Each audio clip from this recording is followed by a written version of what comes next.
Jó reggelt mindenkinek!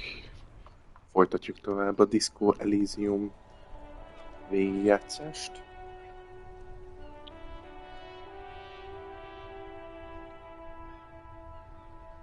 Mint... Igen? Jó. Oké. Állítólag Disco Elysium is van kiírva. Nagyon jó. Szóval folytatjuk tovább a történetet. Ugye nagyon sok küldetésünket így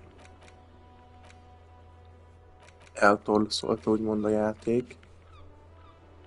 Armor piece-eket tudok megtalálni, meg ilyenek. Csak, meg max Kunónak tudnék, de Kunót a szarom le. Rakja be a gyerek. Nem segítek neki, és most megyünk csónakot keresni. Hogy elutazzunk szigetre. Én már nagyon kíváncsi vagyok.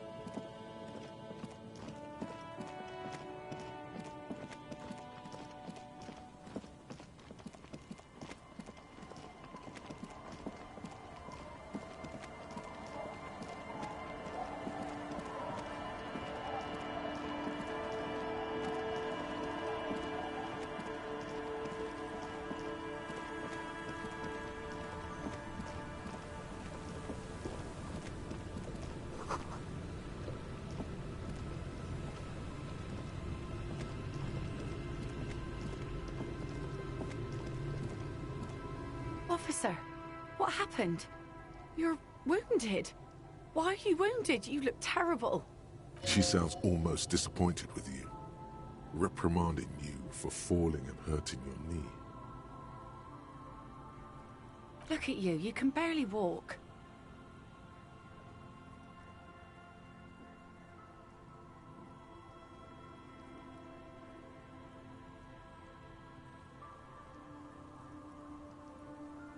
Is this from the shooting in town? We heard gunshots. Not that we don't hear gunshots all the time, but they were closer than usual. There was an exchange of fire on Rue de Saint-Guylaine. It's nothing to be worried about, madame. So you're a killer? That's good, I guess. Better than being dead.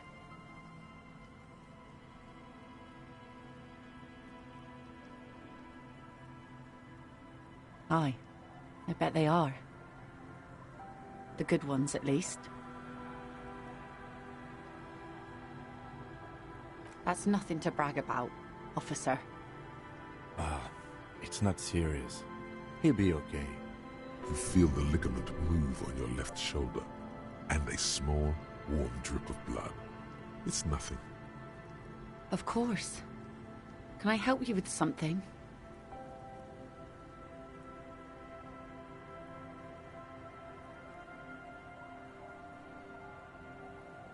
That won't be a problem.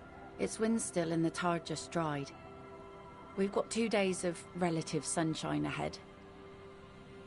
If you promise to bring it back, and no scraping the hull, I just got it nice and yellow, and no drinking on the boat, and no joyriding either. Of course, ma'am. It's only for a day or two. Official police business. Aye.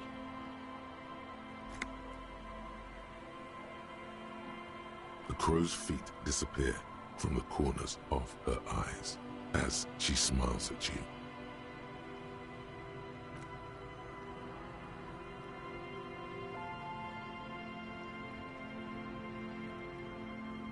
Hasn't been there herself. Who has then?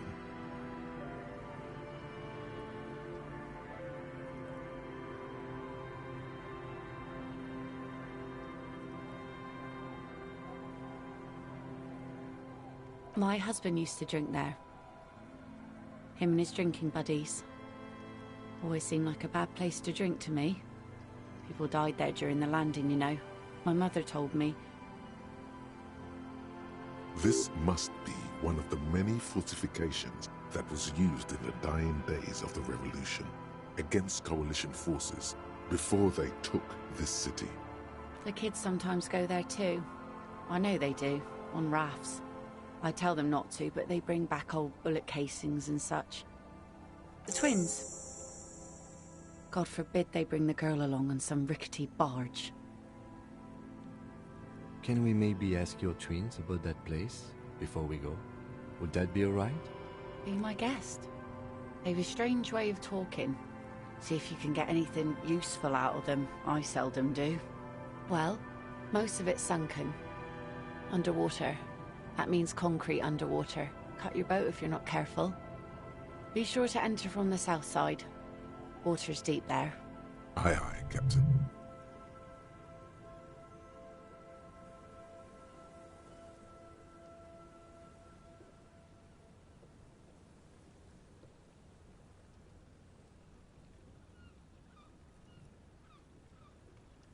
I'm sad to hear that. Take care of that with ether, will you? That's cool. You boasting your bacterial infection like that. Please be conservative with the fuel, will you? Just filled her up, but it's a small tank.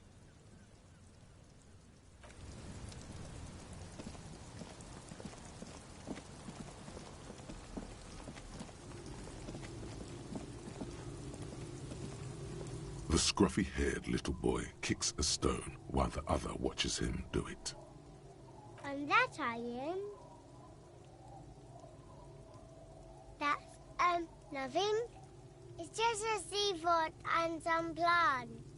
You can take a raft there. It's great. And we make a fire. We make a fire. Mm-hmm.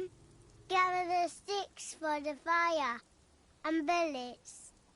Or not real bullets, empty bullets. There are lights. The fire guy comes and asks us to put the fire out. They must mean a human being on that island, but it's cut off. No.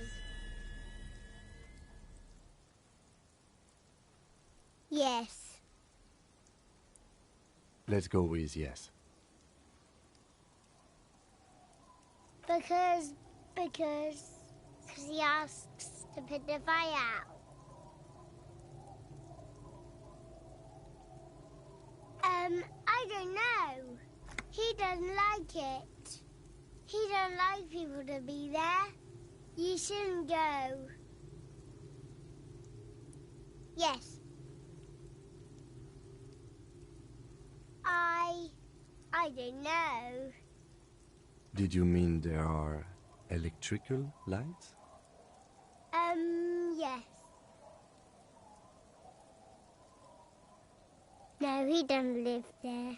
I don't think. No, he lives there. Been there twice, 2 times.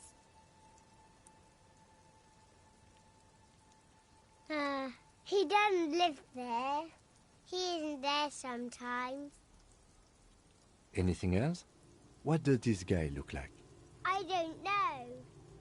We ran. He just yelled we shouldn't be there.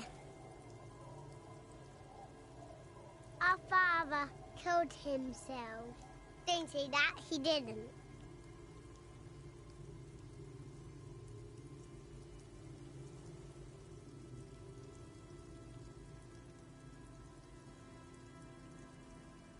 A dull pain flashes through your mind.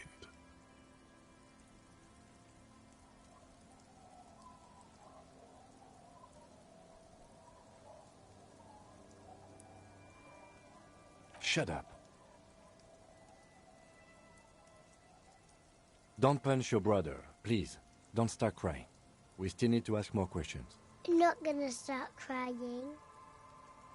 Doesn't even have anything to do with this, you. Father isn't the fire guy. There's Lights, fire guy. We should check up on that island.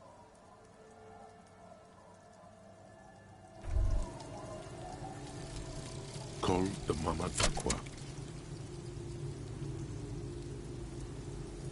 It's not only your eardrums that register sound anymore. Your very skin has become an organ of hearing. Looking for a whisper, light and low. A god who's very, very silent. Nothing escapes you. A cockroach in the other room. A candy wrapper falling on dry grass. A drunk falling from a chair in a bar 20 meters away.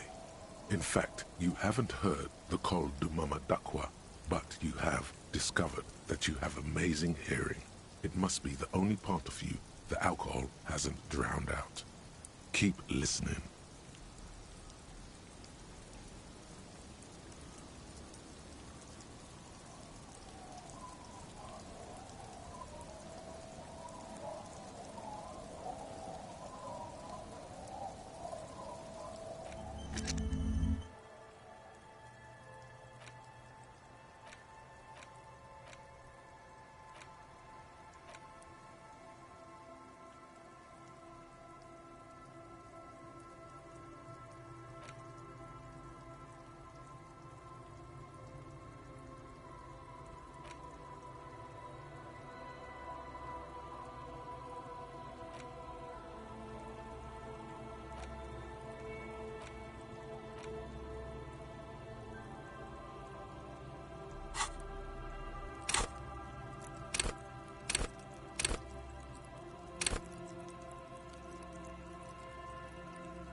Be careful out there. Sea's calm as death, but still. There.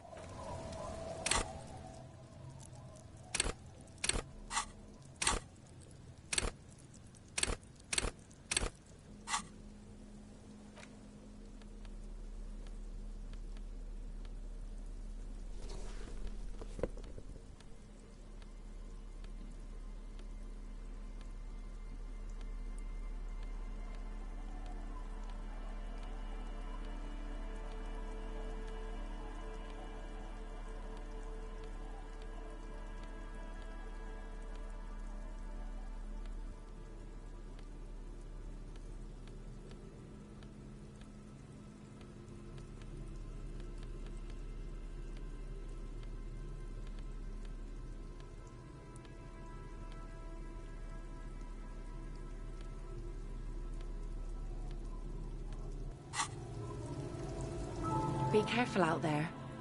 Sea's calm as death, but still. There are ruins underwater. You can scrape the paint.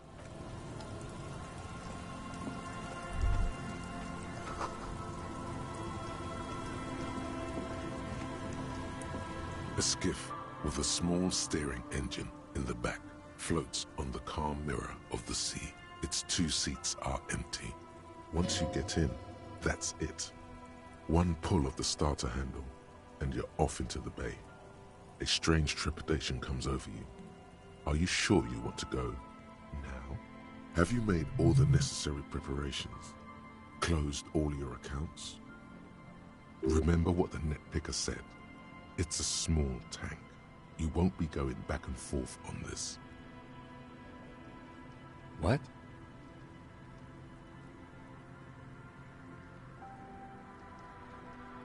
Fine, why not? Very cool. Now tune it to SAD FM. You know you want to. SAD FM is a radio station specializing in sad, slow rock songs. You seem to know its frequency by heart.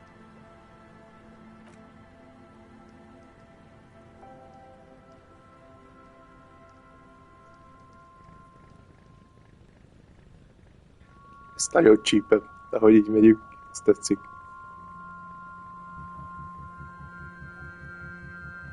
Want to be free. Want to be free. It will last forever.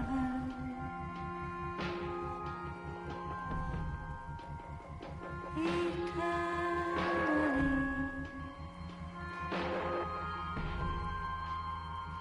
Want to be free.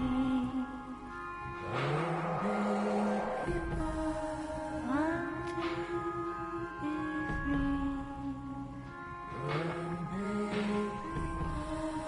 It will last forever.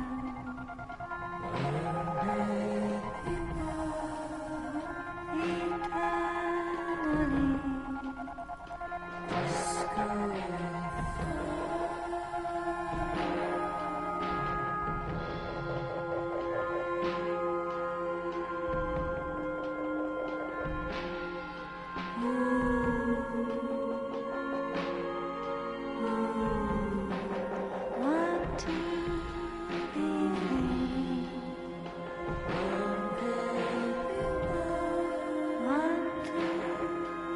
free.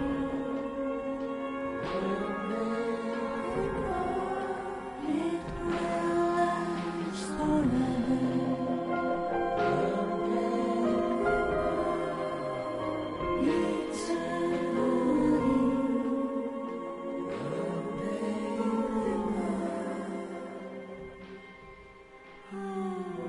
And the trees are green and overhanging, never light free and everlasting.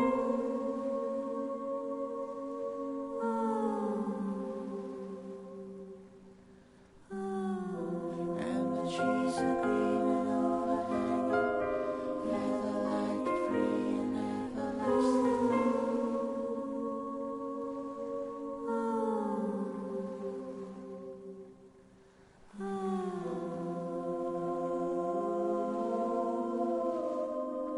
Want to be free.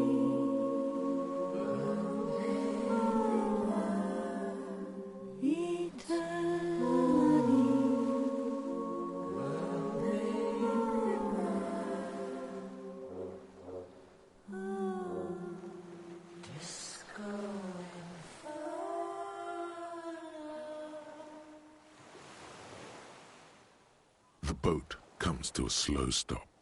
The lieutenant turns the engine off. Then there's silence. In the silence, a sputter of wings. A flock of quails takes off in the distance. There is very little wind here today. The ghost is standing still. You look at your arms, then the cliffs above you. Let's go.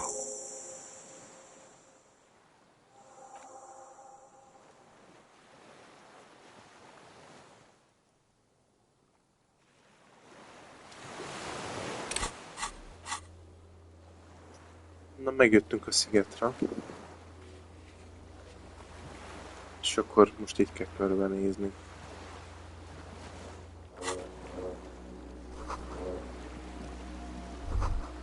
The chain trails off into the ocean, connecting the island to the supply depot on the coast.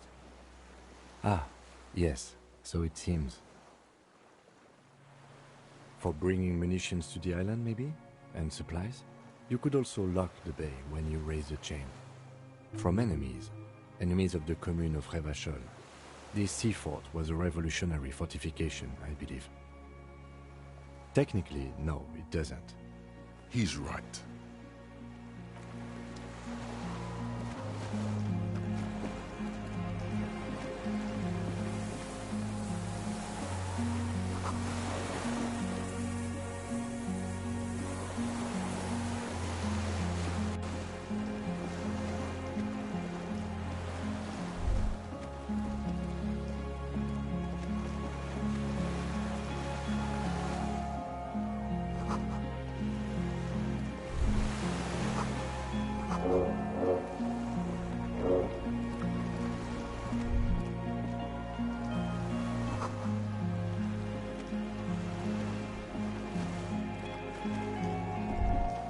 The dry grass crackles under your feet as you stop.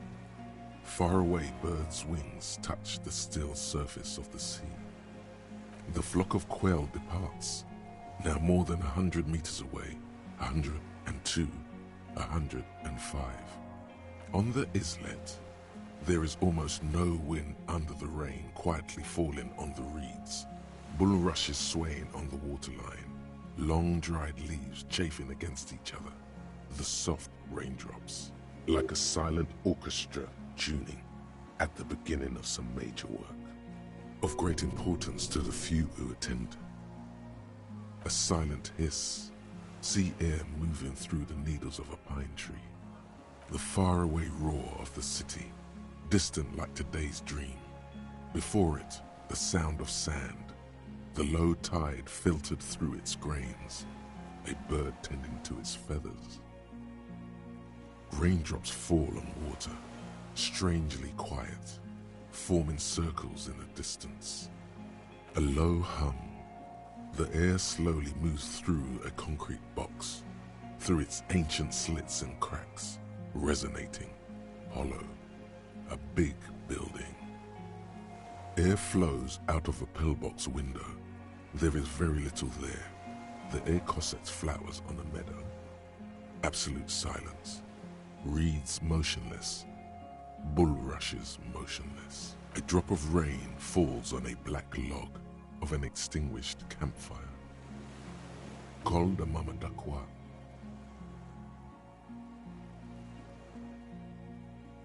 Yes?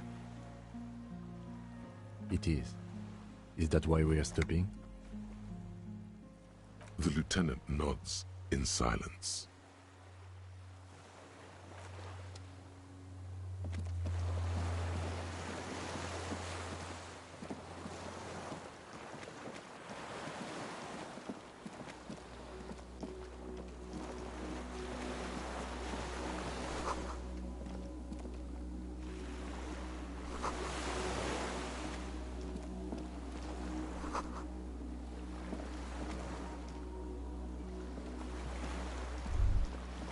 ICM? This feels familiar somehow. Insulindian Citizens Militia. It's the official name of the Communards Army, the black and white army of the revolution. Sounds an awful lot like. No, an upside-down star. With its horns in the sky, the symbol of the commune. No, that's the uninhabited archipelago. A DeLorean-era symbol of Insulinda, known as the face in the sea. It does. The RCM may descend from the ICM.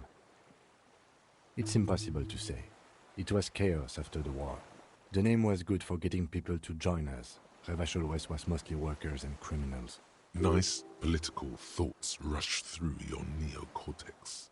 A mediocre athlete would pant from dragging around his body on a busted crutch. But not you. You're thinking about politics, with blood dripping down your thigh. You are in a right-wing police force. Those times are long gone. After 44 years? That's not nearly enough to hide what happened here, Lieutenant Gefreiter. One of these barrels was still leaking fuel, as you saw. The city is full of things like this. Old bullets, guns, fuel.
Books and magazines lie scattered on the floor and on a makeshift cupboard. They are not particularly well organized. Most are soft covers, serialized fantastique and detective stories from the 20s and 30s. This disparate digest includes the classic Animal Adventures, popular depictions of man versus nature by amateur naturalists T&T Harpin, husband and wife. Widely read by people from all walks of life. Who doesn't like nature? Who doesn't want to survive? Among what is mostly commercial fiction and serialized stories, you find a magazine cathodique for electrical engineering. Then it's back to pulp. Light erotica, an international thriller about circuit benders.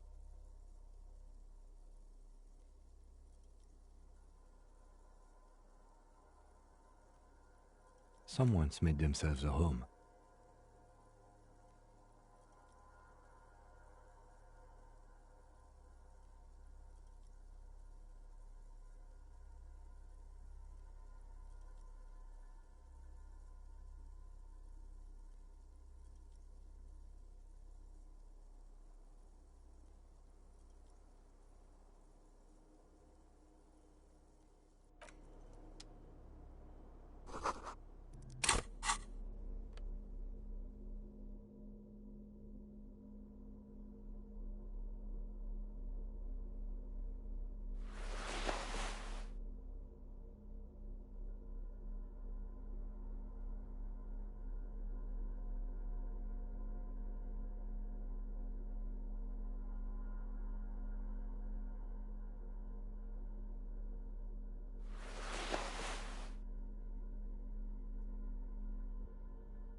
Soft covers, serialized fantastique and detective stories, Animal Adventures, a magazine for electrical engineering, and an international thriller. Also, light erotica and some historical novels from the century past. Oh yes, under the bed, there is a rather extensive collection of critical theory, that is, dour, life non-affirming left-wing literature, published by small imprints such as Abattoir Firm and Ouzia. It's not exactly like reading.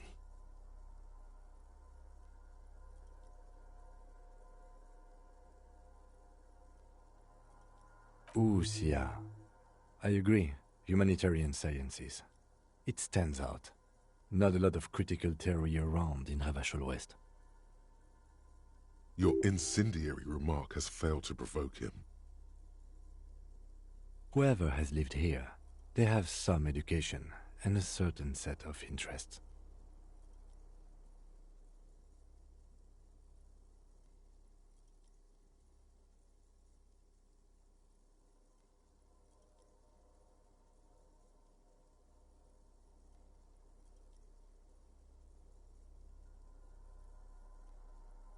Interesting.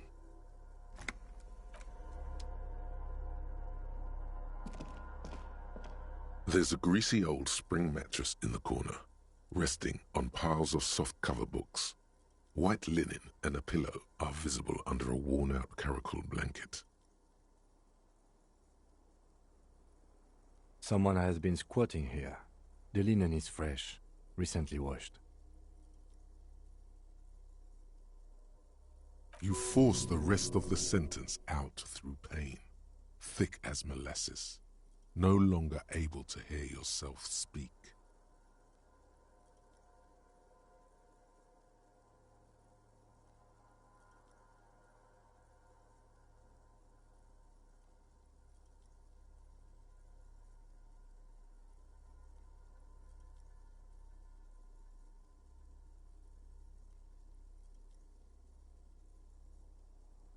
You know, officer, you can rest here if you are feeling tired.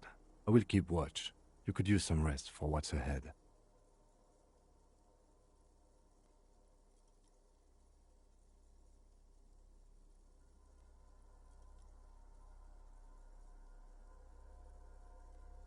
You face the concrete wall.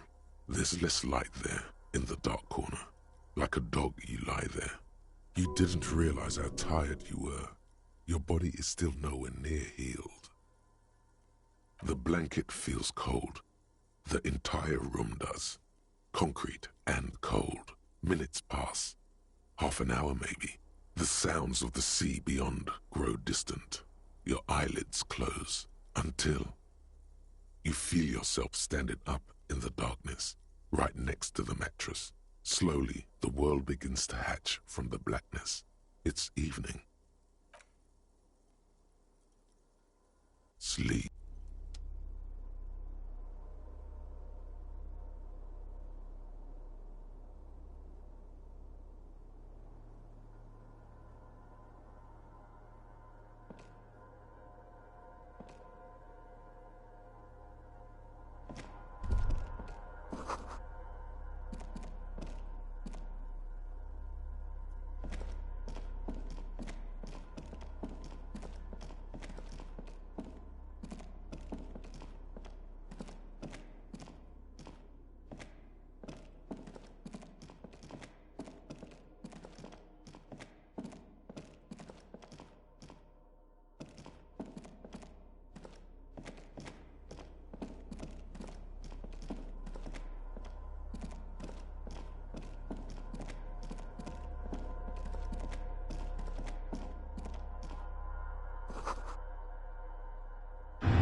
Dolorous day, the innocence of humanism, internationalism, and the welfare state turns around to face you.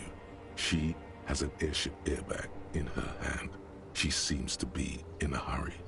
Off to advise the Queen of Shest, most likely. This is the Holy Suzerain of Mwindi and Insulinda. Definitely not your wife. You need to talk to her. Think of the historical knowledge you could glean. No, Harry. No. I don't want a massive, epic showdown. I want to go to the aerodrome. I have tickets for the 10:20 flight to Morova. Really, we don't have anything to talk about anymore. Every combination of words has been played out. The atoms don't form us anymore. Us, our love, our unborn daughters. It's all gone. I have to go to the aerodrome. I have to leave Revachol and you. And you have to be alone. In hell. Forever. That's just the way it is. Oh God, whatever you do, don't try to kiss her yet. Not after that. You're still reeling. You'll fall over if you try now.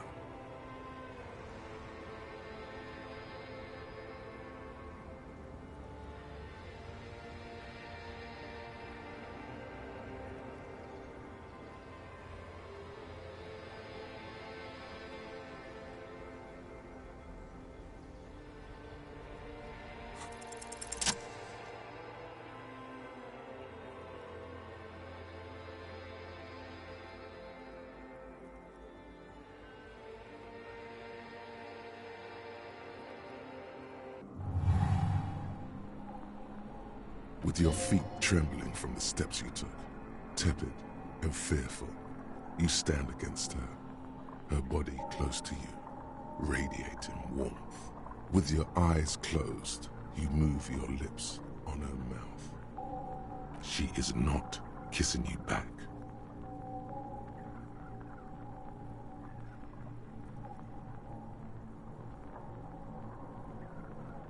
Nothing, just pillows against you. Unresponsive, but for the taste of apricots. Apricot-scented chewing gum. This was not about failure or success. This was always going to be horror. I should not have suggested it, and you should not have listened to me. Her chest rising like a pillow, warm exhalations against the side of your mouth, her tender soul moving through her lungs. Feels like soft fuzz, a bird covered in down feathers, brushing against your broken capillaries, the world's most precious material, reserved for those she lets close enough to feel it. You are stealing a touch. It's not yours to take. The delicate wreath on her forehead pressing into your temple. The silver is cold from the spring evening air. Distrust. For you. The curve of her spine, her shoulders hunched. She keeps herself stiff, her center guarded from your motions, unresponsive to your guidance. The moment is ending. She is going to move her face away from yours.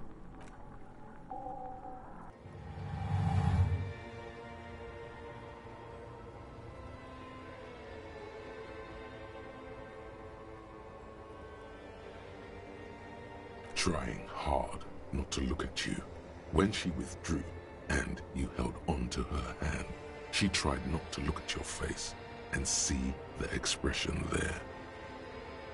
Brother, you should put me in front of a firing squad. I have no words for how I failed you.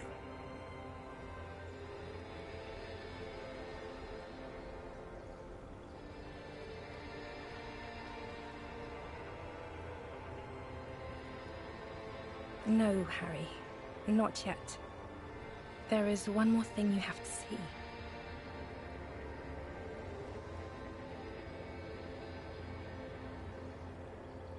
I'm pregnant.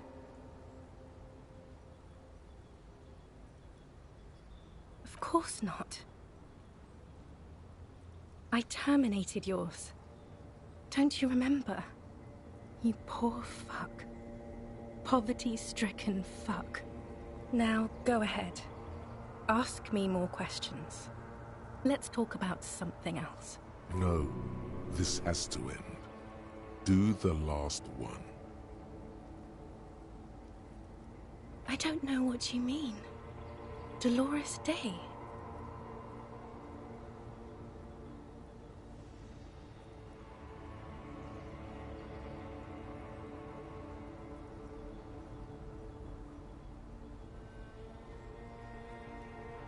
The morning? I don't understand.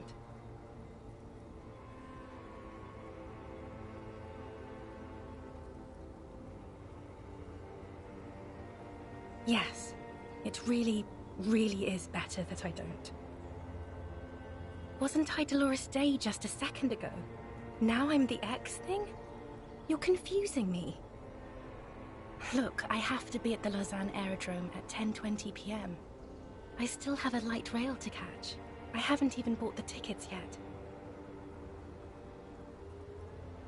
I'm glad too, but I have to go.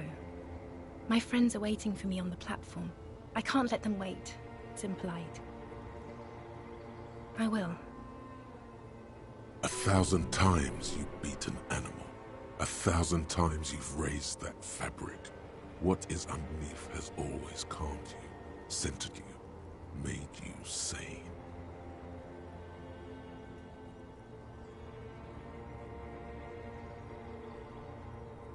In your mind, you could still climb inside her bed, still the only man. Yes, Harry. I am. Things have gotten much better for me, now that I am the ruler of the known world.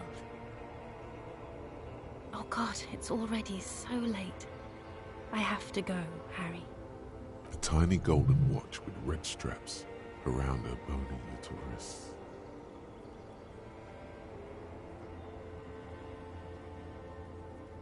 We both said a lot of things. We were very young. It was her. I can feel it. I can see it in her tender long fingers, in her wrists. Her hand wrote it, said those things. As Queen Regnant, I write a lot of letters. You need to recite it to her, for effect. All of it. No summaries. Yeah, put a stake through your heart. She'll get hurt too. Collateral damage. She won't get hurt. She'll bend out of the way.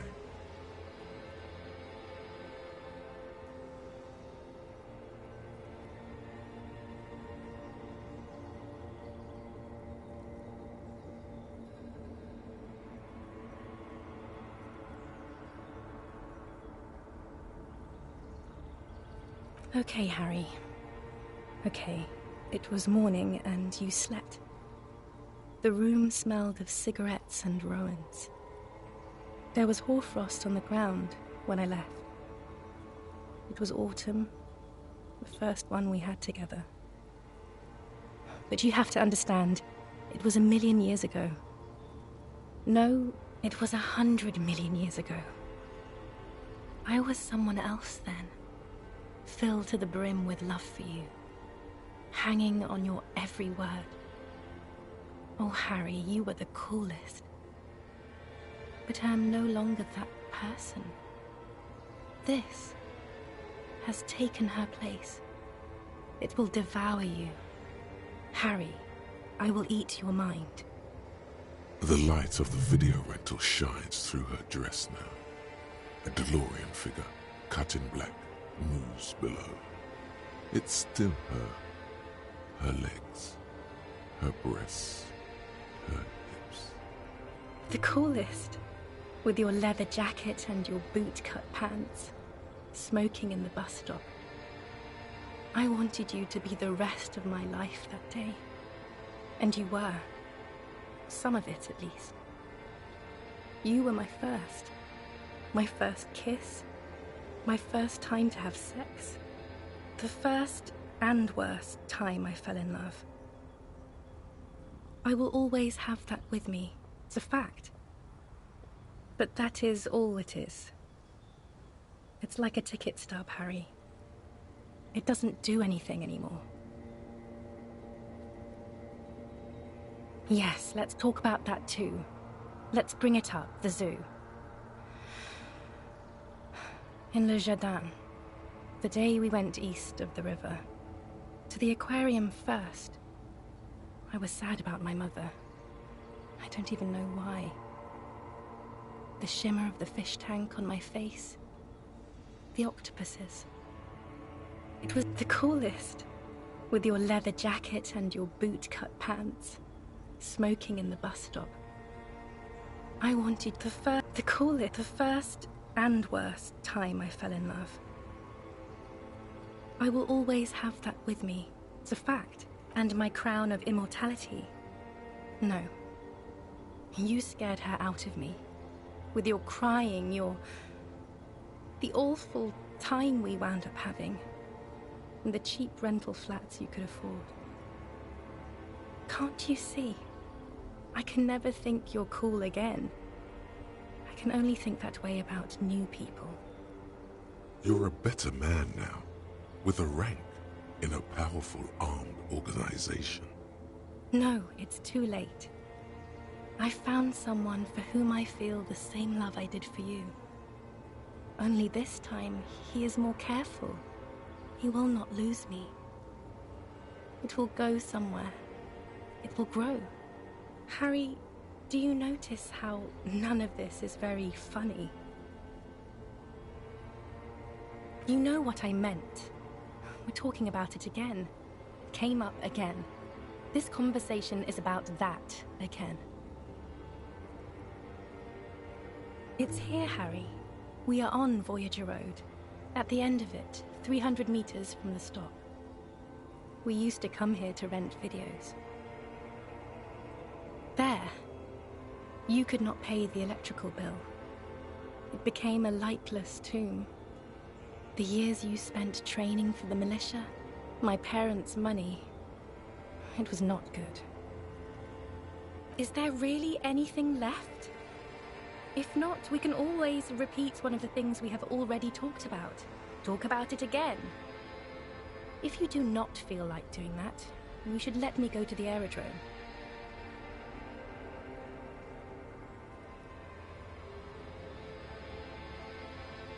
It's not, but... I don't know why I said but. There is no but. That's it, yes. We've talked about it a million times. You will get over it, just like I did. People do. Things will get good for you again. Where in hell?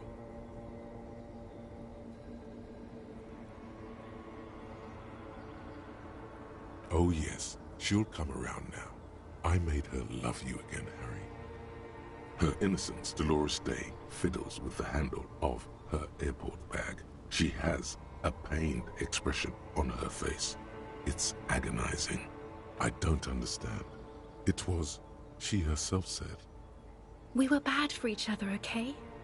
I was bad for you. Can you not see? I'm bad. I had to stop. I couldn't just turn into a bad person. You will get better. It just takes some time. For you, I think it will take something like 20 years, maybe? It was hard for me too, you know? I used to think I couldn't live without you. But I can. She keeps her shoulders squared and her back straight. But it's clear you're still making her sad. It's not. It's just not possible. It's like eating rocks. You just can't do it.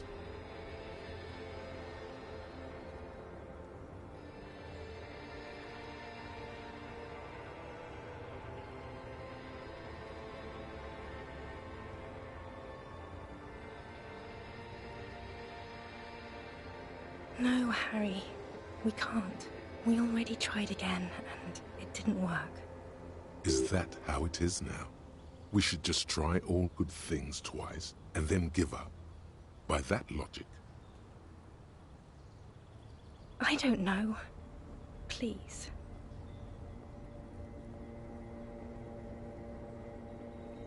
I can't answer your other questions, Harry. Not anymore. I have to go. I have to, Harry. Really, I've already missed the 8:30. I'm gonna go now. I was wrong. You don't have power over her anymore. You shouldn't have said that. I am wrong about everything. You should go on without me.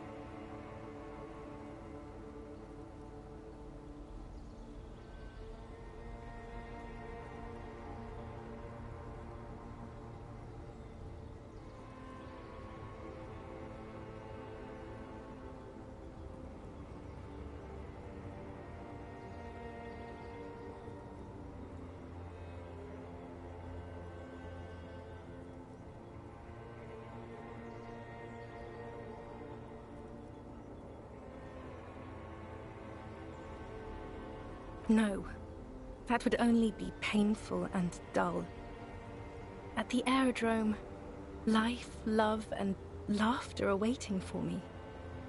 At the cafeteria, dust, hell, and tragic comedy. Light, life, culture. It's so much better than here. Everything here reminds me of you, and the horrible times we had. The nights we stayed up fighting for our dying love. I have to wipe it all off me and be clean again. I want to be a good person again. Not this. Not what you made me into. That was someone else. I betrayed her, overwrote her, and I'm happier for it. And I'm really going now. The time is up. I must be on the 10:20 flight. I won't see you, but you will see me. Oh, Harry, this is a dream. Can't you see? I'm already in Morova by now. Who knows how long ago this happened? A year? 2? 5 years ago? Right here, tomorrow night. Once this dream starts happening, it keeps happening. 3 times a week, at least. And Harry, it really, really looks like it started happening again. There's the video rental. I'm suffocatingly beautiful. And young. And I smell of tutti frutti chewing gum. Like I did that time when I asked you for forgiveness. After leaving you the first time. So long ago. Oh yes, this is real darkness. It's not death or war or child molestation. Real darkness has love for a face. The first death is in the heart, Harry. See you tomorrow.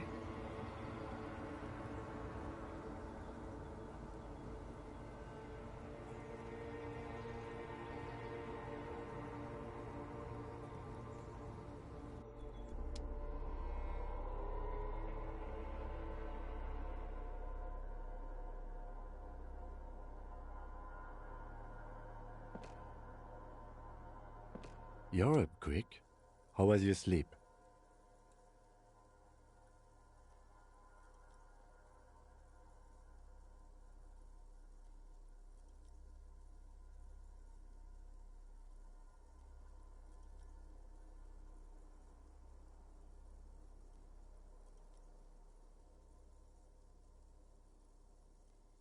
Okay. He's still worried. You must have really thrashed and squealed in your sleep.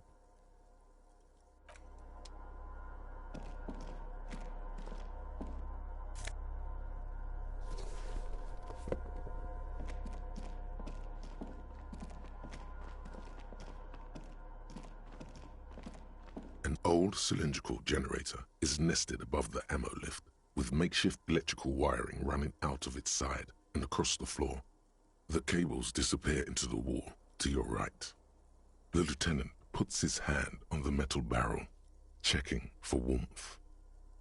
It's cold now, but someone has been maintaining it. The wiring has been repaired.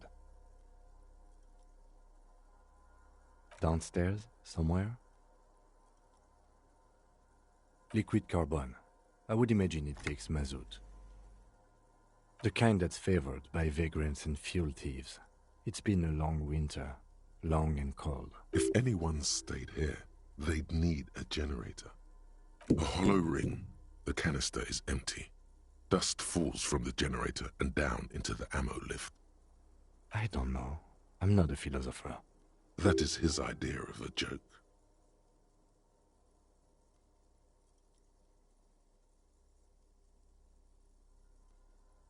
Someone with basic electrical skills has restored it in order to keep the room warm. Maybe it's the fire guy. The wind outside picks up suddenly, with a faint howl. Inside, it's warm.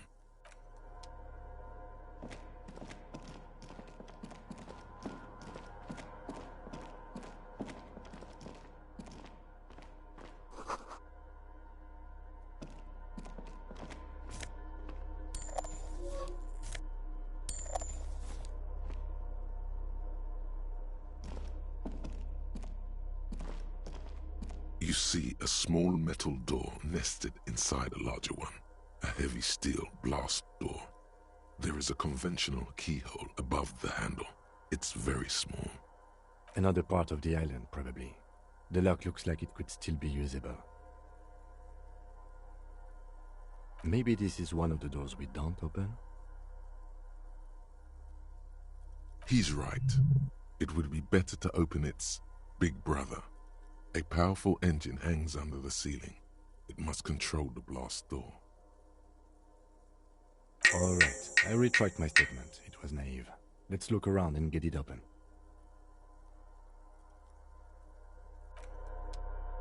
The heavy metal door stands.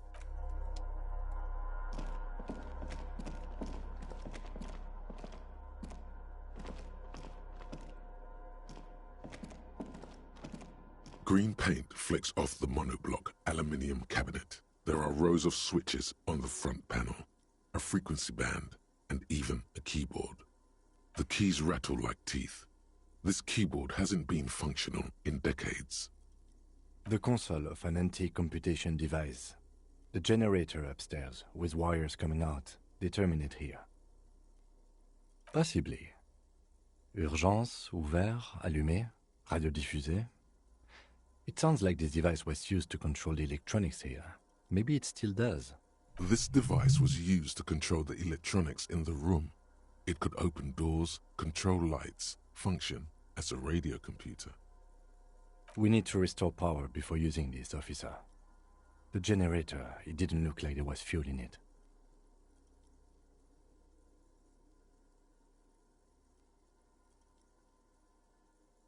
We should look around outside.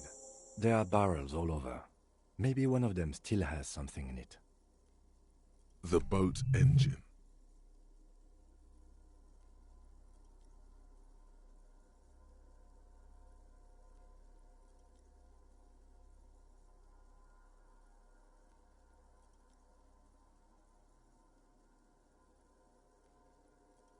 But officer, then we would have to swim back to the mainland.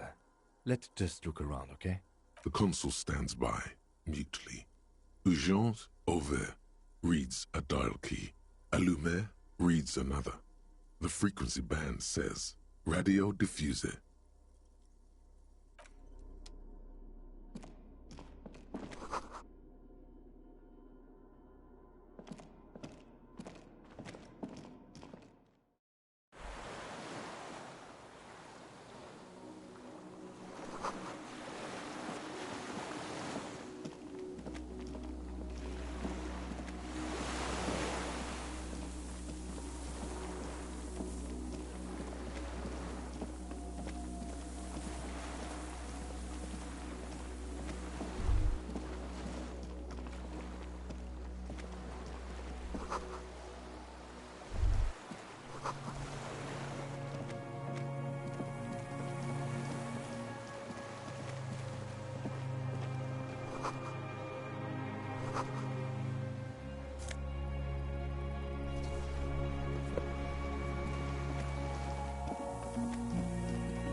A strange feeling looking at the water. Maybe you should just wander off into the sea, leave it all, and walk in with a bottle in your hand. Always. In the still mirror of the bay, you see Martinez reflected. Tall edifices of ruins reach into the water, like shimmering towers. And the shacks too. Pine trees and motor lorries, upside down. Islets and posts, like stepping stones, lead into the water in front of you. Go. Step in. It's been too long.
There's a rain-soaked mattress on a concrete slab, only half covered by the crumbling roof.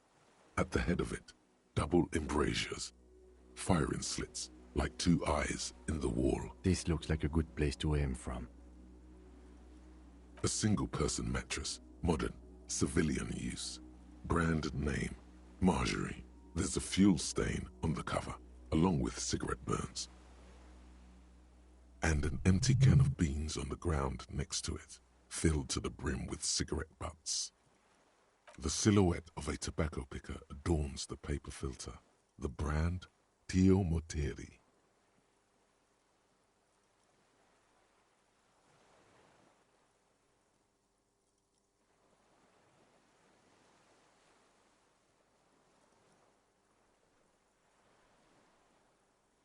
Contemporary Revacholians prefer Druan, a local blend from the southern islands, or Astra, the legendary cigarette from Grad. Diamatiri is favored by older men for its paper filter tips, sweet smell, and added tar. Could be a coincidence. Or the same person has visited Land's End and here. I didn't see any signs of smoking inside though. If people live there, they keep it tidy. This here may also be a smoking spot. There's a firing slit in the wall in front of you, like a little window. Quite old and grimy from years without cleaning by anything other than the rain.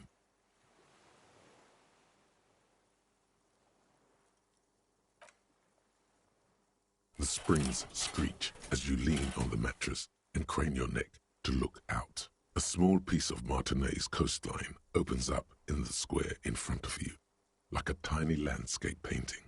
1 kilometer across the water, the ruins look familiar.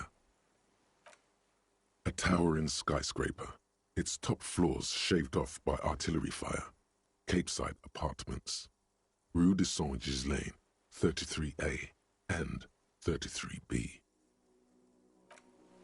The red chimney and collapsed rear wall of the 4-story tenement in front of the Whirling in Rags, Rue de Saint-Ghislain, 10. The box-shaped silhouette of the Whirling in Rags. Its sloped roof, a tiny fleck of light catches your eye on the rooftop, sunlight reflecting off the upstairs window of Clausia's room. What does that mean? Do you have line of sight to the window? More than that.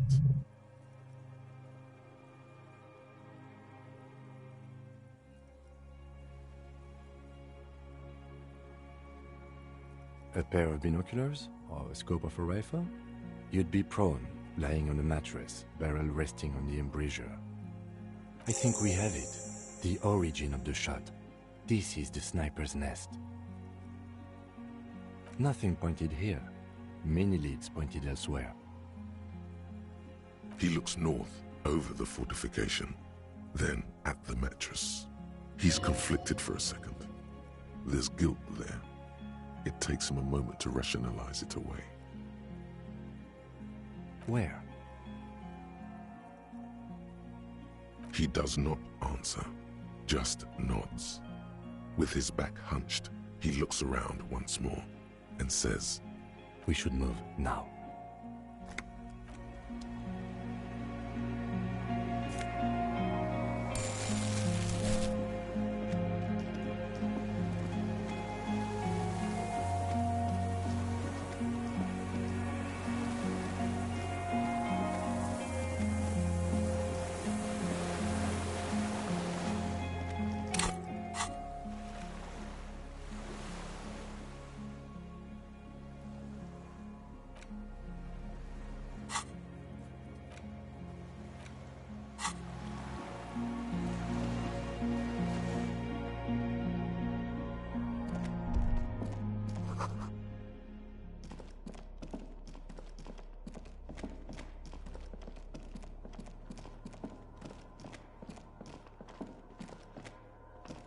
This old cylindrical generator waits with its fuel cap open.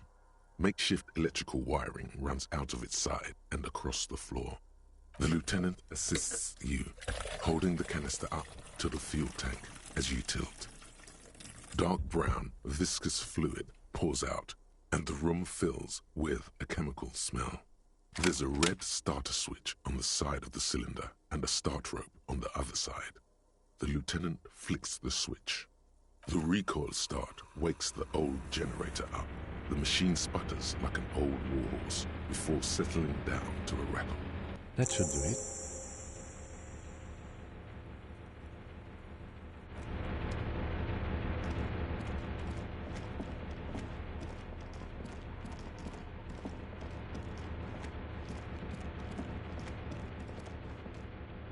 A dim golden It's on. Turn emergency open. automatic boot. The blast door opens with a series of clicks. A shaft of light appears, then widens as the light shines in.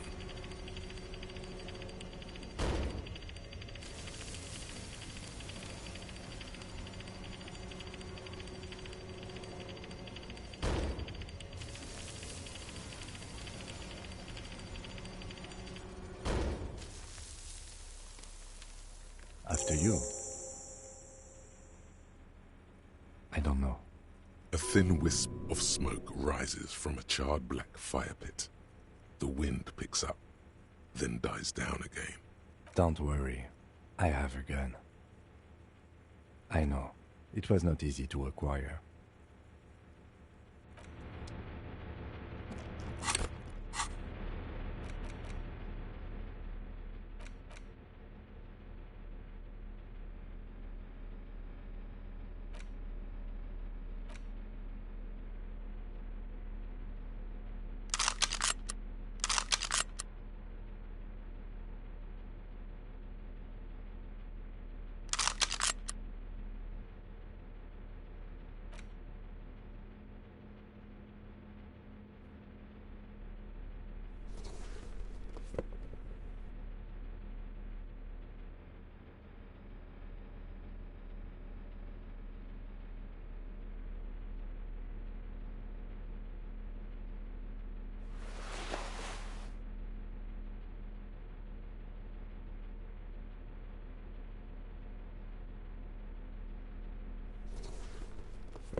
tracksuit trousers leans on the frame stock of his rifle.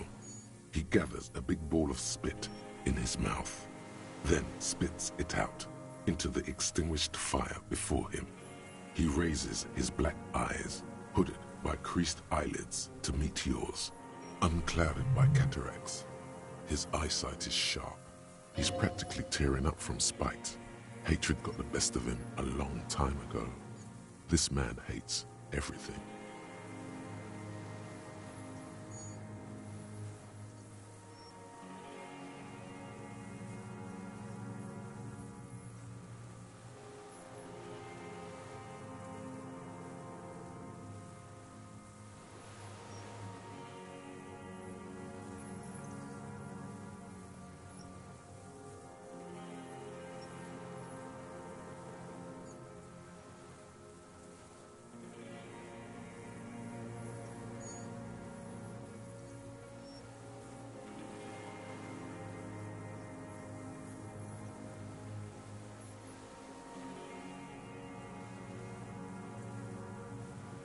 The what now? I can't hear you. I may have. All sorts of little rats have come sniffing around, trying to give up the position. The position sounds like a hiding place. Fire guy. Regressive bourgeoisie henchman. Can't even talk like a grown-up. My eyesight?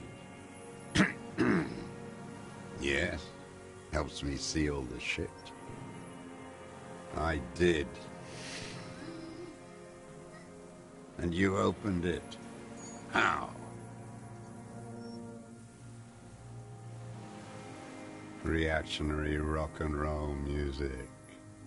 Playing on the water. Told you we shouldn't play sad FM.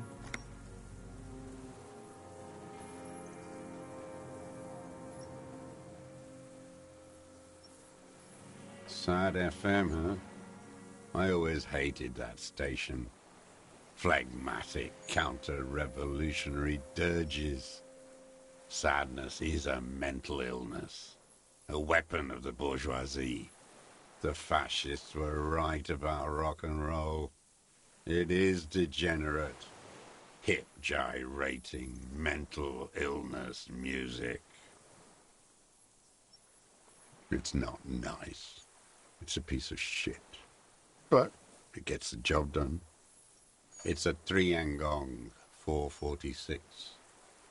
A Samuran rifle. How did you get hold of one? It was sent to us by our brothers in the Sinyao commune. Military aid. It has stayed true to him. He can still make it sing. You heard me. It's good now. Like chalk, wiped from the board.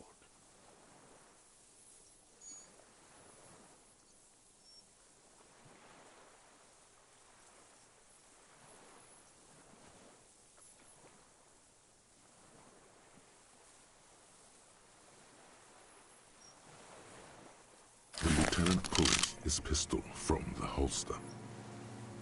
You are a glorified night watchman. This is a service rifle. I can only lay it down before an enemy commander of corresponding rank.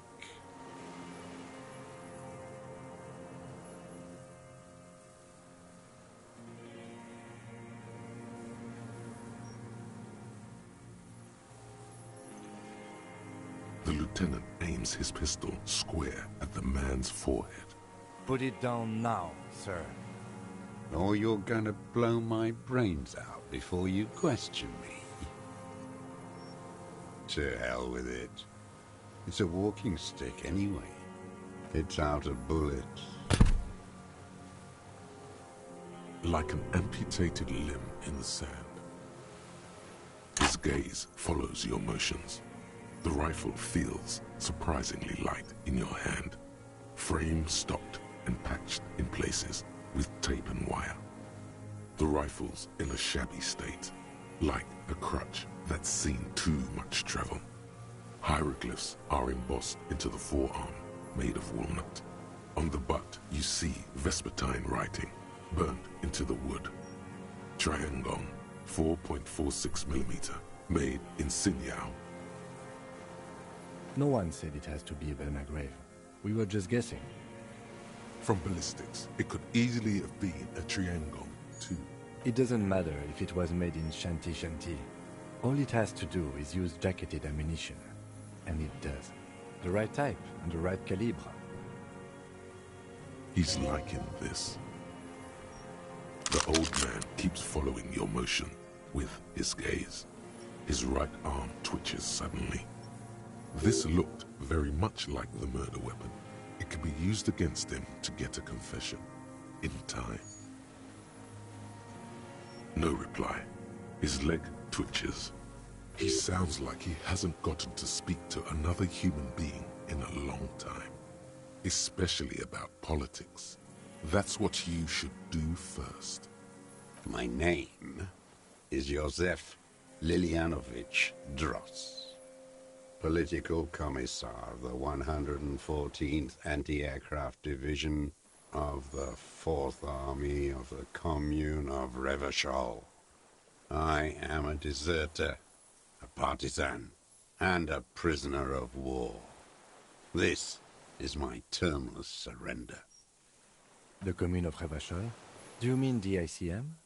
You're a holdover from the... From the Insular Indian Citizens Militia, the Army of the Revolution. I was recruited in Jamrock in '07, trained in the École de Contrôle Orient, and consigned to emergency defense duties in '08. I left my unit on the eve of the landing. When I returned here on May 14th, the Commune had fallen. Still armed and ideologically trained, I wrote a criticism of myself and resumed partisan duties. 43 years. No, I've been on other islands too. I was in Resurrection until they turned it into a spa in '18. Then I was an E-48, a nameless sound, until the sea washed over it. Then I came back here. That was 22 years ago. 43 years and 10 months. It's not how a human being should live, but I had to. I couldn't just forget. I couldn't just forget what I saw. What have you been doing during all this time? Hiding, fishing, waiting. Where the afternoon grows late, on Rue de Saint-Ghislain, people walk home. Street lights will soon be lit. Further inland, the streets are alive with workers, men, women, children, street hawks and migrant laborers. The temperature is steady. Alto cumulus clouds form above Precinct 41. Two police officers step out of the Whirling in Rags cafeteria. Satellite officer Jean-Vic Mayer inspects a series of burnt black letters splashed across the plaza mosaic. Patrol officer Judith Minot points west. The fishing village. She glances at her watch. We meet in 15 minutes. It's a 10-minute walk. The officers go, leaving behind the writing, still smoldering. One day, it says, I will return to your side. Always waiting. For her to return. Her who? Girl, child, revolution.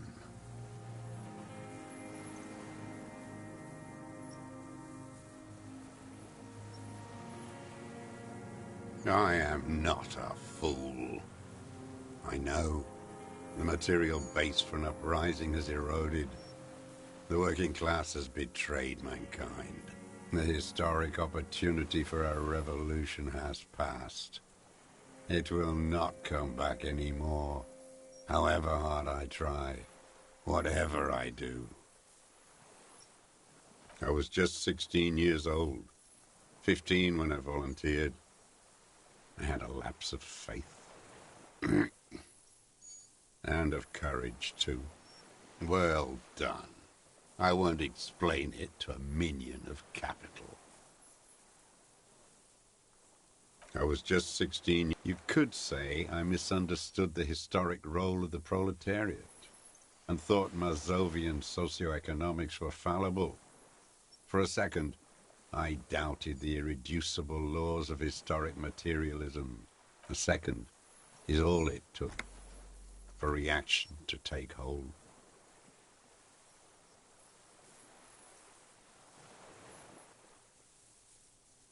You haven't seen it. The face of who you serve, naked. It's impossible not to be afraid. It remains unclear what it is. He makes leaps he doesn't expect you to follow. And this was when? May the 13th, 08, 44 years ago. The horizon was black with coalition airships. Their petroleum rose to the sky, and it looked like it formed the clouds, storm clouds. When they started shelling, it was dark magic. The combined might of international capital, all at once, all the greed and terror in the world, tore into Revachol. It lifted streets from the ground and turned houses into ghosts. We were in the flak tower, huddled on the floor. The artillery was 80 kilometers away in Ozon, but I knew the commune would fall. We would all be turned into ash. So I said I was going to the map room.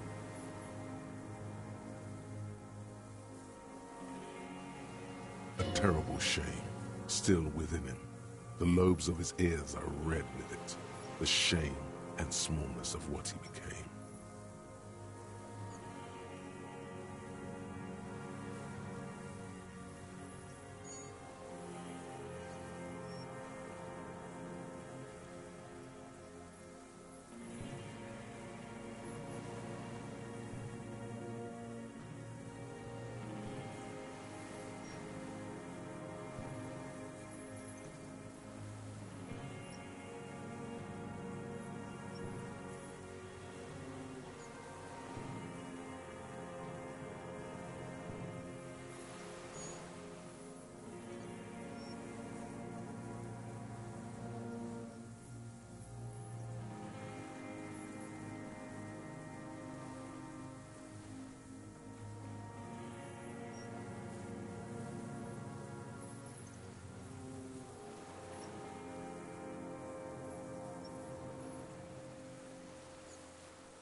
No.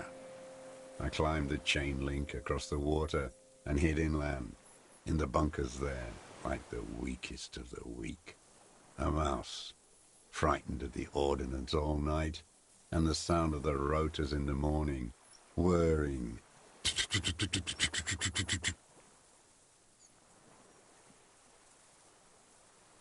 Airships. I climbed out into hell. The landing was complete. The chain was submerged. I had to swim back. The fortress was half submerged too, shattered. They'd all drowned in the lower levels, or got torn to shreds above. The anti-aircraft gun had malfunctioned. So had I. I left them without ideological direction. It was real. I'd seen it. I'd seen it in reality.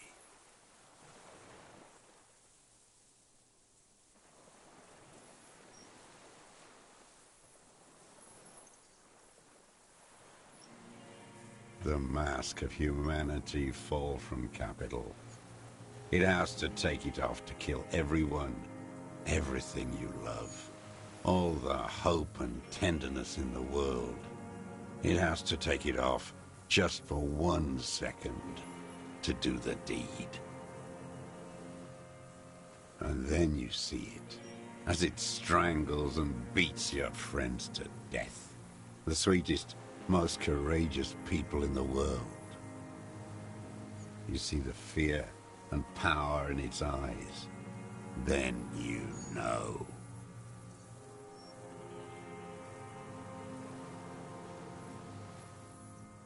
That the bourgeois are not human.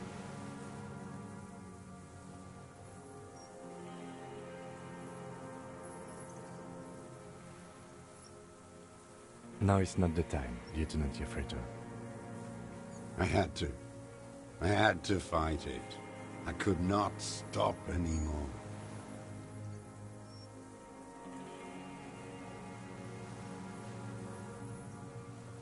It's not an island, what? It's a defensive fortification of the commune of Revachol. And I am its last surviving defender.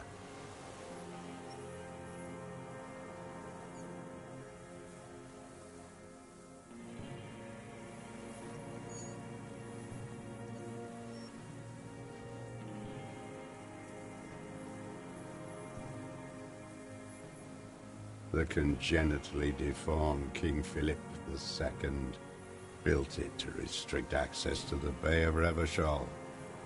We captured it in '02, retrofitted the fort with an AA gun to defend against an airborne landing, against the whole world.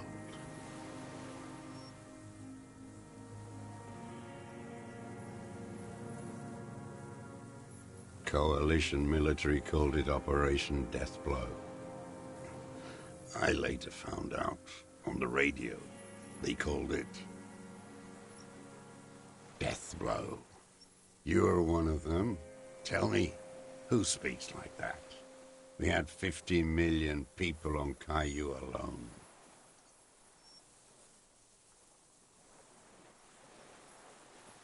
Iblis. The black-eyed angel.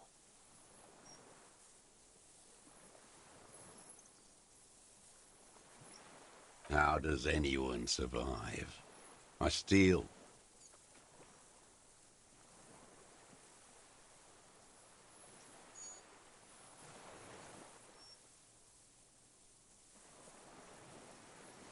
Supplies, vegetables. I collect rainwater. It's the life of a dog, not a human being.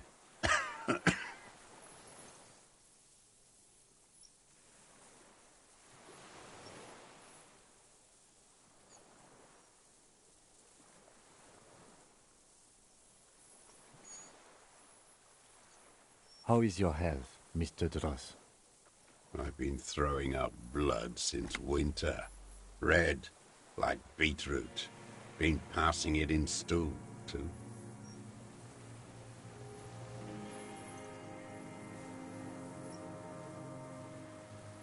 The RCM can provide medical services. You need to be looked over. I need to die. You don't have medical facilities. You have guns. That's all they give you. Toy guns. You also have Druamine.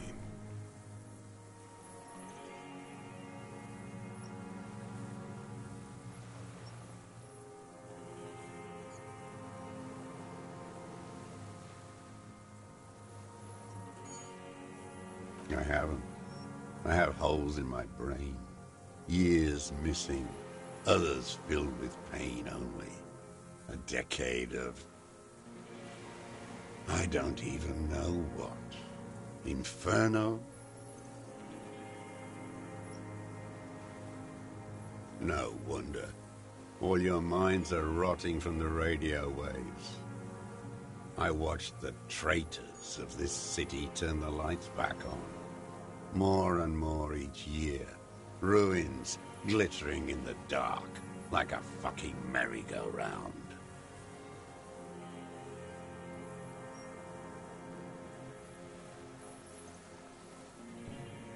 It's disgusting.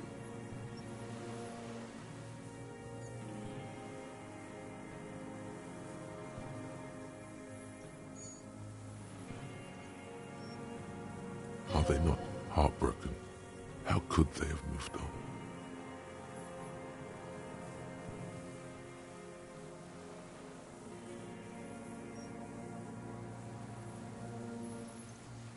It was hard in the Thames. I didn't have partisan training. They were searching for stragglers, those bloodhounds. Floodlights on the water at night.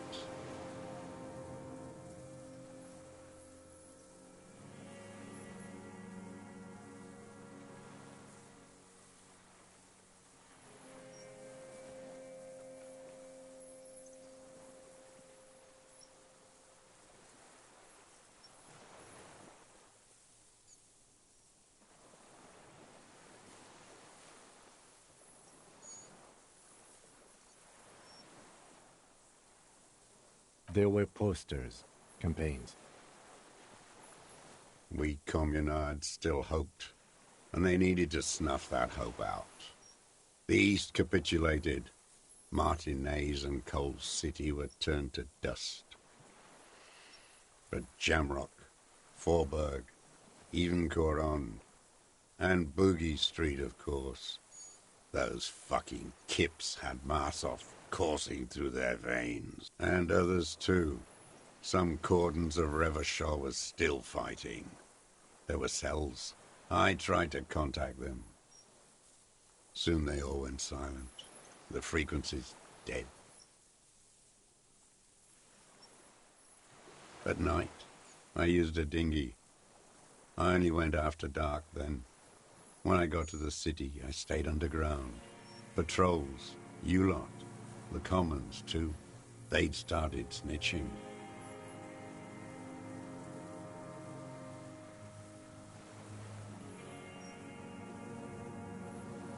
In the city, you move underground? From bunker to bunker. Not anymore. No one cares now. I don't even have to hide. They think I'm another antisocial vagrant. I could walk straight into that town if I wanted. I just... So you finally found it. There must have been a small squadron's worth of arms in there. Elmer Graves, right? Useless now. Rusted away.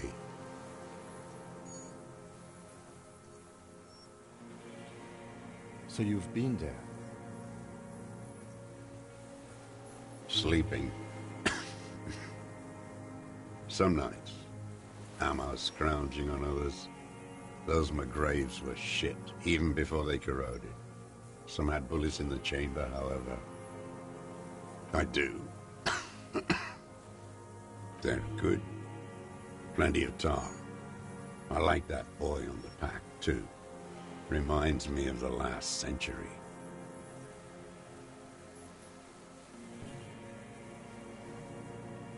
I don't want to. They're all traitors.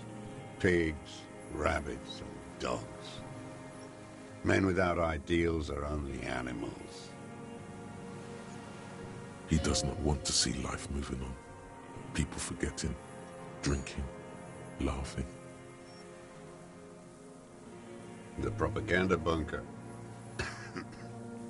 I used to, but not anymore. Propaganda bunker? They stored leaflets there. Broadcasting equipment, too. Made broadcasts, I think. Propaganda officers. I buried them with their leaflets. They killed themselves.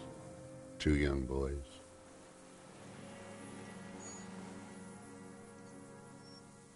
A lot of our boys did.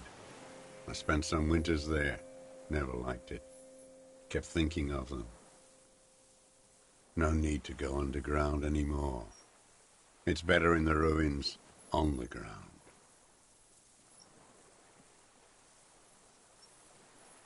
The old man looks across the water, at the city, the ruins, the motorways rising above it.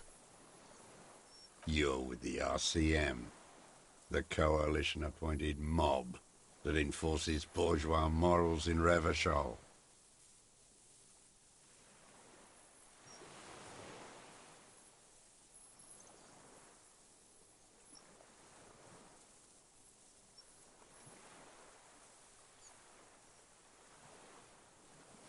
You're the RCM. You represent the Moralist International, the enemies of humanity who took this city. I represent their adversary, le Parti Communiste d'Insolande.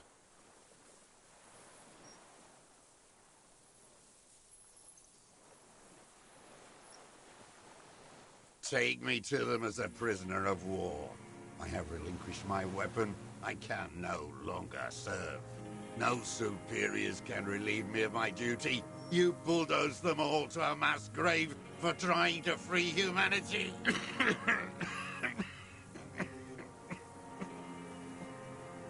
A spray of blood from his mouth on the black charcoal in the fire pit.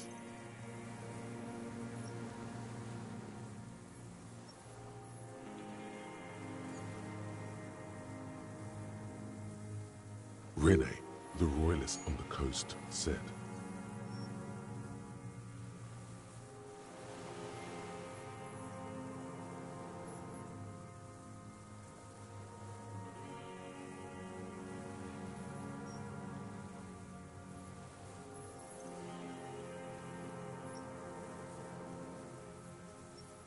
Liberal reactionaries signed that instrument. Traitors who should have been burned alive. I answer to the Communist Party.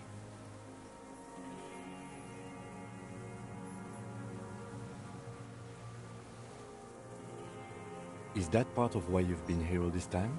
Because the party didn't surrender? he just wipes the blood from his chin.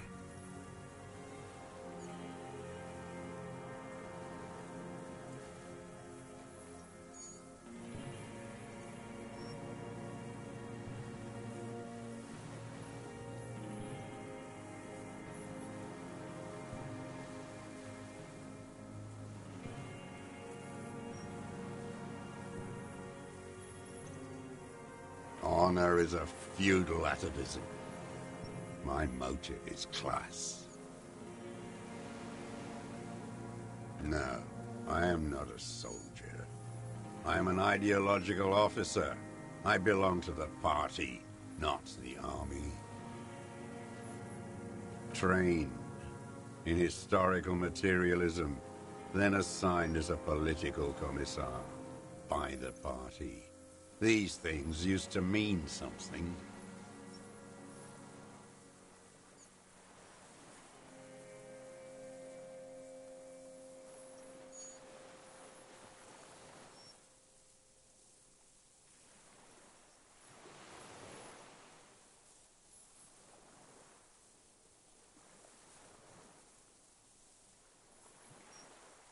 The old man does not answer.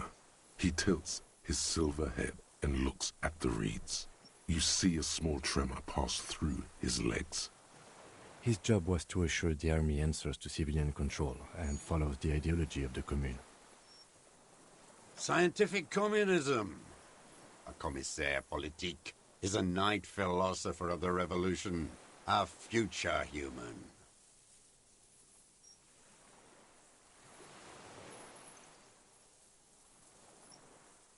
He nods slowly. Then another tremor.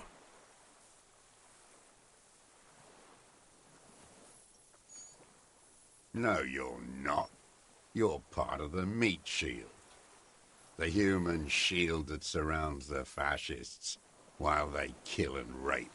That's what you are. Detective, we have not come here to discuss ideology. We have come to ask questions regarding a murder investigation. The old man spits into the fire pit. He does not say anything more. A jitter passes his lower body. There's definitely something off with his body. Something more than just metabolism. There's nothing serious in this world. It's a farce. What have I used it for? I've used it for killing people. Killing people? It's a gun. That's what they're for. You want a moralist euphemism? Defending your family and your property. I haven't done that. I've used it to kill people. Interesting. During or after the war? There is no after the war. Class war is never over. So is continued killing after hostilities ended. Okay, okay. Go in straight. No euphemisms. He doesn't like those.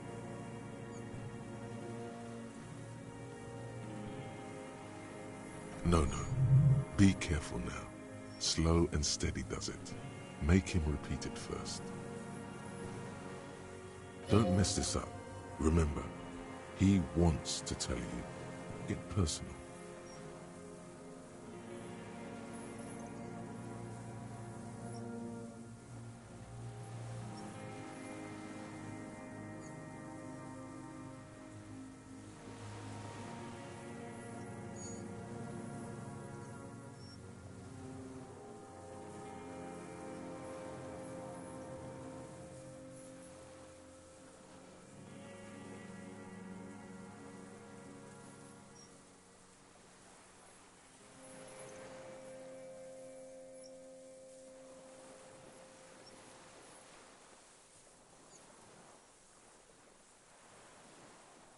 The who now? He heard you. He just wants to hear you say it. You're in. Oh yes, that one. Ugly piece of work, that boy. Did you kill him? I am a son of a welder and an officer of the commune of Revachol. I do not collaborate with murderers and pederasts of the liberal regime. Exhaust him with proof. Pile it all on him. Get a confession. The gun. The murder weapon is the perfect opener.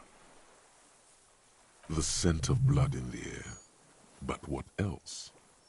There was something you can't remember.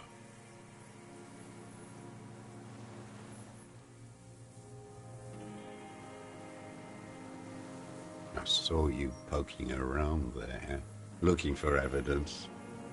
You're damn diligent when it comes to dead fascies. Did you like the view? You had direct visibility. There are embrasures in the concrete, specifically meant for a top follower to use. And you had a long-range rifle in your possession. You have been here a long time, Mr. Dross. Too long. You need medical aid. I'm ready to die. I've done my part. He's practically admitting to it. Dead fascists for fascists. Done his part.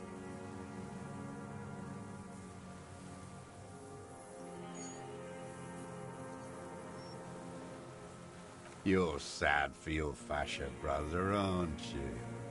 One twig got broken. Now the others are sad. Almost.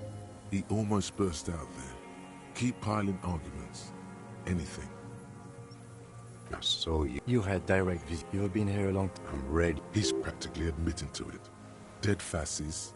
Because it's a sniper's nest, you stupid fuck. Radio Gosh is right. You have worms in your brain.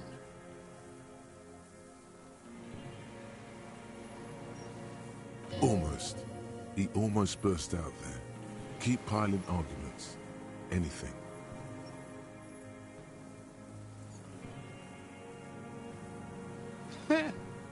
Not a lot of guns around that use military-grade ammunition, are there? It's a real gun. Not like your little musketeer pistol. I've seen you prance around with that. Jumping hoops for the Liberals. You look like imbeciles. Why don't you ask them to give you real weapons? Going against automatic rifles with these toy guns. Of course you got those boys killed. Damn, he saw you. He's watched it happen.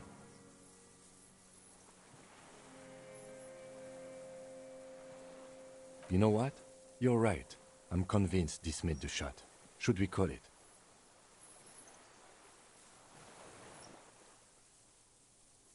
.46 jacketed ammunition, modified for range. We have it. This is it. Good. This feels good, doesn't it? Tearing things up like this. When you have the murder weapon, you have the killer. Murder. This pushed him, but not enough. Just a little more. Wait, here it comes. The goddamn Maybells. The dried Maybells on Clausia's roof. There were Maybells in the grass when you got here, and Maybells on Clausia's balcony. And nowhere else. Nowhere in all of Martinez have you seen them. Wait, don't forget the footprints. The diagonal prints in the dust in the secret space behind Clausia's bedroom. Now, they're gonna come up. You got it. Remember? The boot prints were like no modern soul. Maybe don't beat yourself anymore, though. You're not immortal. Everything is brands with you individualists. Who cares what brand my shoes are? Sansa? Some shit. Show me the souls, please, Mr. Doras. Fucking imbecile. The maker is called Sansariq, and the size is 42 to 44. These are not the unusual horizontal patterned soles you saw in the dust on the floor of the hidden room. They do, however, seem to be about the same size.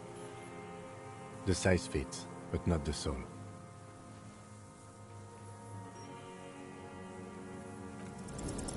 Simpler? No.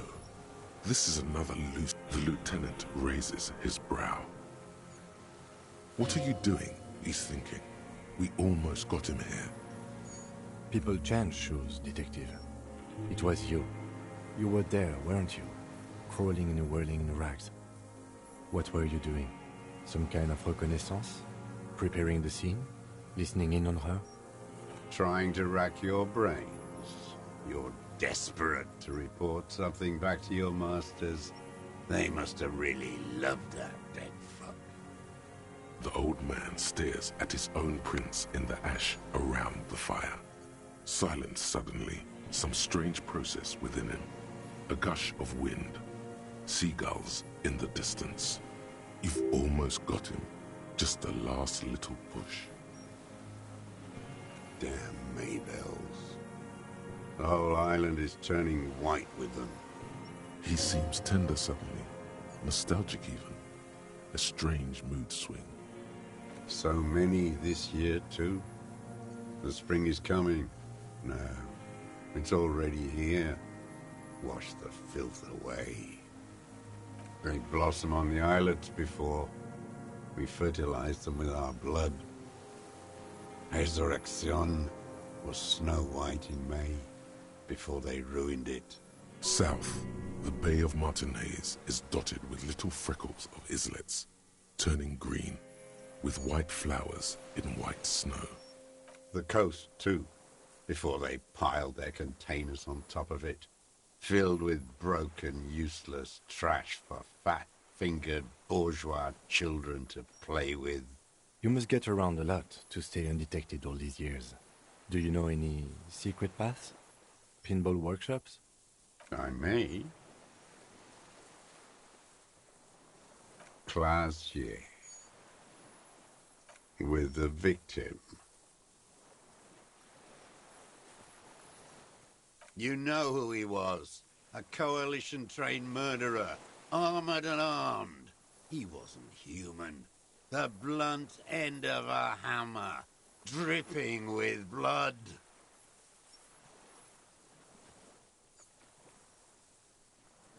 Beating us to the ground, moaning with joy. You hounds get so thorough when a company-trained killer dies. I haven't seen you on this coast for 40 years. You know, maybe I should have killed one sooner. Got your attention. Now you stop eating druggies and prostitutes in your basement. Now you come to investigate. Not when they die by the hundreds.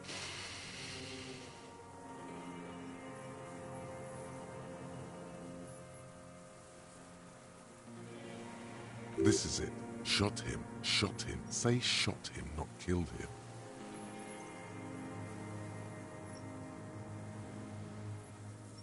Oh, the inhumanity. One paramilitary less in Revachol.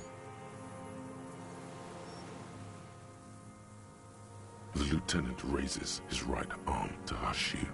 Hush. He does not need to be pushed anymore. The ball is rolling. I had them in my sights. Both of them. Him and the whore. I was breathing with them, in phase, and I pulled the trigger and flew on the air until I landed in his mouth. I didn't think I had a shot like that in me anymore. I did. I saw him kneel there with his mouth full of death, and that stupid look on his face. And his dick still in her. Nothing. I went to sleep. Next morning there were Maybells everywhere. The world was white, or what's left of it anyway. My last spring here. I knew the fascists would come to avenge their own. And so they did. Mr. Dross, are you aware you're confessing to murder? Yes.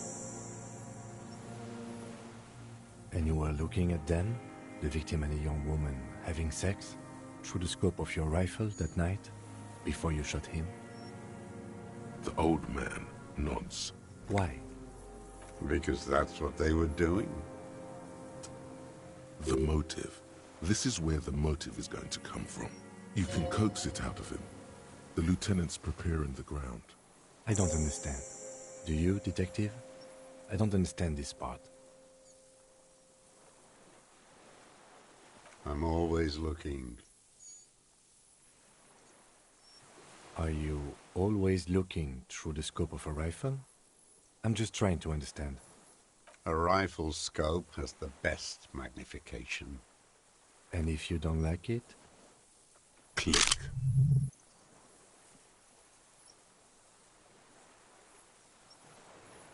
Yes. Think of it as a form of critique.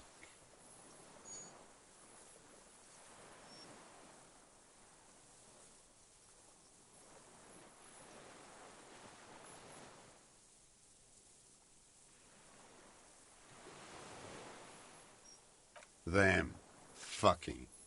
I didn't like that. Jealousy is a reactionary concept. I didn't like the Reaver enjoying himself. Drugged out, soothed in the arms of a young woman. I wanted him to die so he could not enjoy life anymore.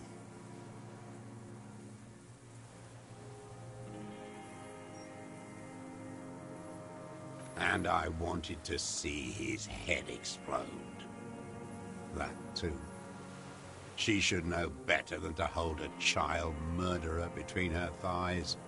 I knew he'd be there for one more second, writhing. That's all it takes for the bullet to reach his head. Now that I think of it, I wasn't aiming for his mouth. I wanted his brains to spill out on her. But you can't have everything. He wants to see her covered in blood. To punish her.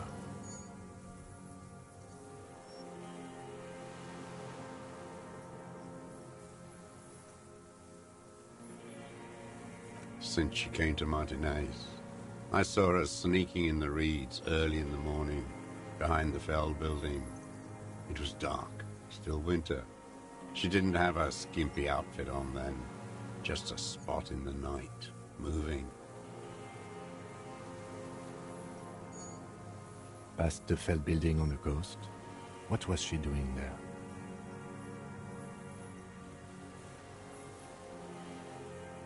Hiding something in the water. She had a fag after she'd done it. I was up in the ruins there. She couldn't see me, but I could see her, smoking. She was nervous, but not scared. And beautiful. That, too. How could you see what she looked like? You said it was dark.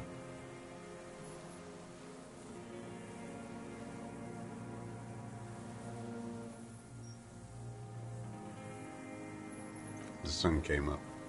Her hair was like cobwebs. She smoked more fags and snorted a line of whatever shit she was on, right there. She needed it just to move. Her passport and tickets to Villiers, and from there to Cachet Brut. After she was gone,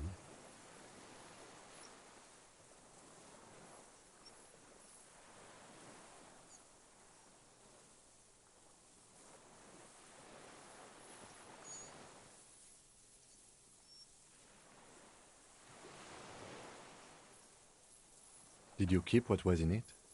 When we found the submersible, it was empty. no. Why would I do that? I didn't need tickets to Villiers. I put them back. If I wanted to extort someone, I'd do better.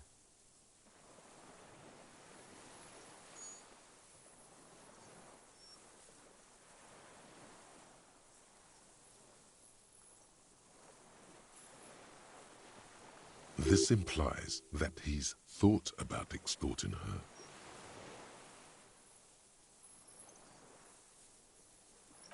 Why would I need that trash? I'm not going to Villiers. I did. She had a face like an archipelago, with those birthmarks, and a body hard and lean and bruised all over, black and yellow. I could see she's taken a beating. I could see who she was, too. A spook, on the run. Revachol's the cloaca of capital now. All the bagmen and arms dealers end up here to do drugs and have sex like animals. You could tell she was a spook? From the documents?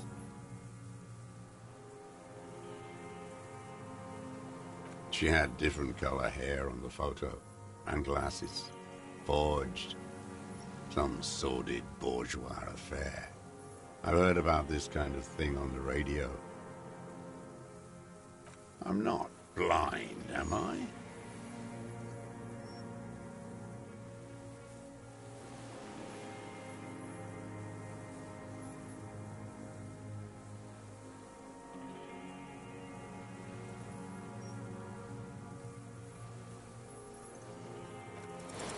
He must have climbed to the roof, maybe.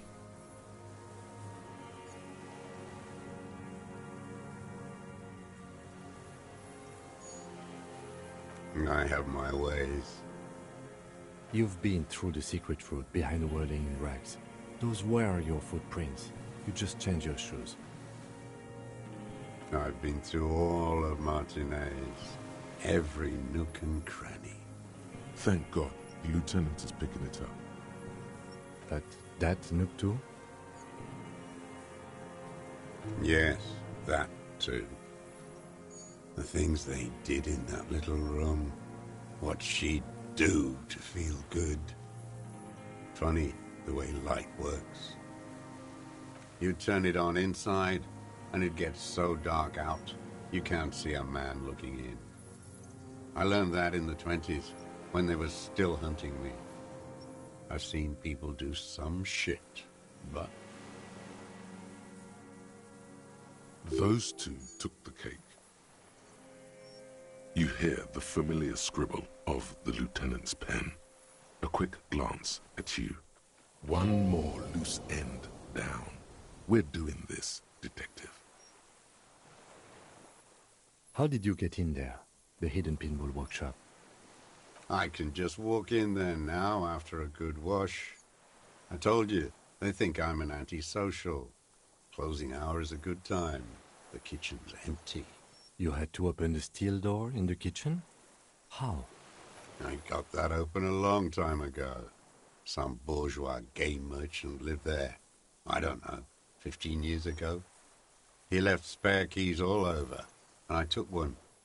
Then I saw her turn the light on one night in my scope. There's nothing to hold on to. Only this. It's not enough. The coals of his eyes glisten suddenly, like stones dripping with water. Is he crying? Man needs to feel something else. In this fight, it helps if you have your eye on something there. It's weakness, I know. No. I don't really know. I was there one night and she was crying, like a child, in the corner of her room on the floor, like she does sometimes. The day after I killed him. Yes, I don't know why I do the things I do anymore. Maybe, I told you, I have holes in my brain now. I wouldn't just sit here waiting for you. If you came 10 years ago, I would have killed you. In the silence, the lieutenant draws a line in his notes, then nods at you once more. One more down. She practically breastfed that man. You wouldn't believe the things she let him do to her.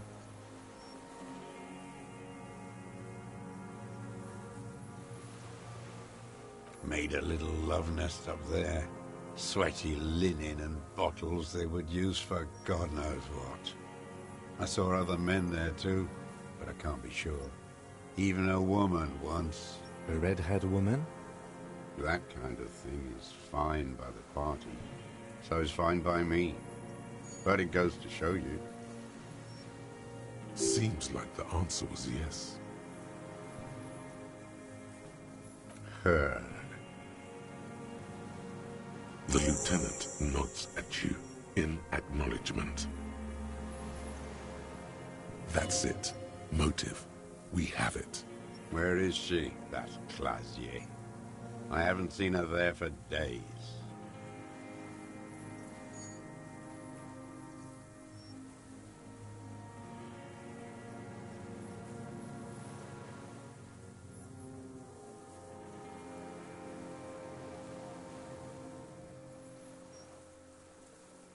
Gone. I knew it. She kept staring into the scope this last week at the island, like she knew.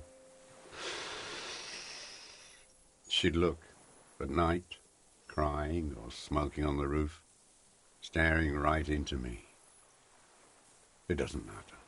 Midtown, across the Bay of Revachol, the oceanic wind washes 40-story towers. Above them, Lausanne Central Aerodrome, a cocoon suspended in the sky by a web of suspension wiring, encircled by hybrid aircraft. On the platform, a young woman is withdrawing from amphetamines, barbiturates, and alcohol. Yet still she smiles among the crowd, among the great ghosts of the city she's leaving, for another, far south.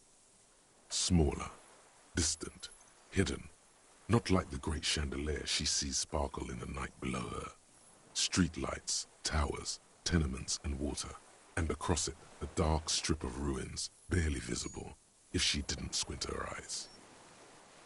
There, on a dilapidated jetty in a nameless village, 2 police officers and 1 special consultant look across a narrow strip of sea. The ruins of a seafort stick out of the water, built by Philippe II, reappropriated by the Commune, then lost in the landing. He's there, doing what exactly I don't know. Satellite Officer Vic Mayer points at the ruins. Behind that anti-aircraft something. That's why we can't see him. Special Consultant Heidelstein is optimistic. We'll see the boat when he comes. Let's go get a coffee until then. I know this interesting little place. Where? His voice trails off as the 3 walk down the jetty.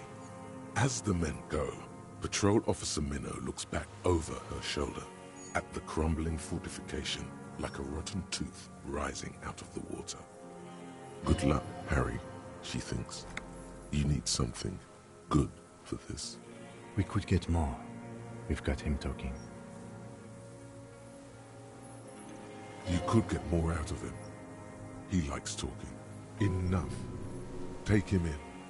Bend his arms behind his back and end this.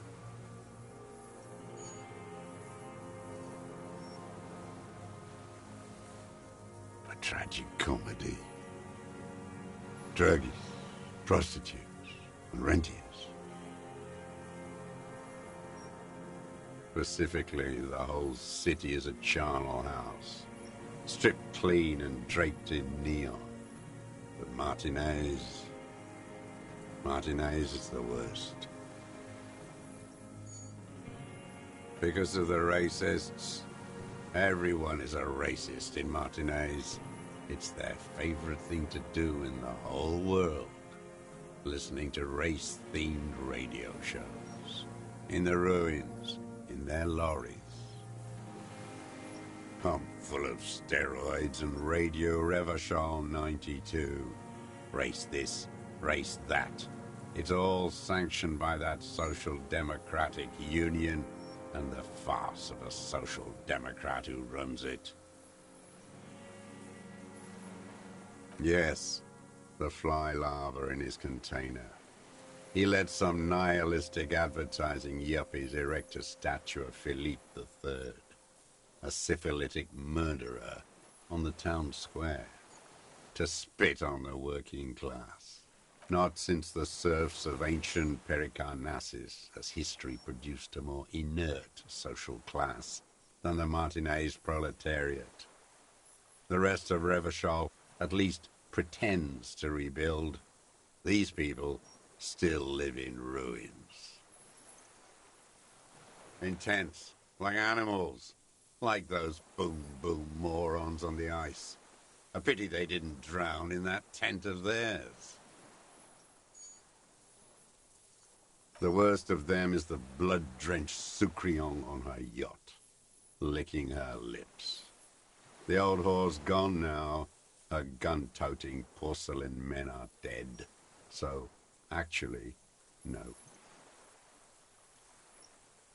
The worst is that old cock parading around in his uniform, throwing balls all day. It's not enough that the racists and liberals are dancing on our graves. The old loyalist ghouls still parade the ruins too. Every morning he's there, while the parasites he fought to protect are off in Ozon, or Quayamoran, or some other island they built their palaces on, feeding on drugs and having sex with their own children. That's all the rich really want, sex with their own children. Throughout history, even the royal bloodline of the suzerain, it's all just an excuse for them to have sordid sex.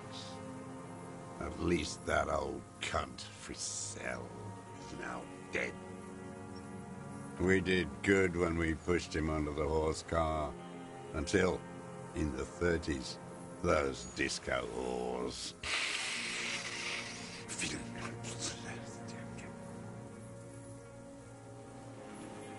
The disco whores are too much. Hatred shuts down his brain's language center, leaving only a nonsensical sputter.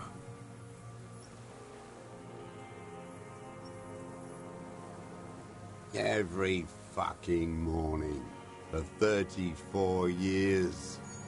Throwing that ball. One ball against the other. I've always loathed that game. That is not a working class game. I don't care what they say on Radio June. Royalist ghouls played like it was life itself. Click, clack across the water each day. And that uniform, like a parrot plumage. I won't even mention that he's a traitor to his race. A petanque maniac race traitor. I remember him. I remember him from La Noce. Not him personally, his make and model. There were tens of thousands of them. I thought we took them all out before the Liberals came to their rescue. We missed one. That one. There doesn't seem to be a single person under the pine today. Not even Gaston. Alone. Fat and plump. Like a pheasant. Just begging to be popped off. Please, Mr. Dross. Shoot me. Not yet. I like to look at him strut around, place the crosshair on his medals, right on his face, and just fiddle the trigger. Think about it. Let the bomb melt in my mouth.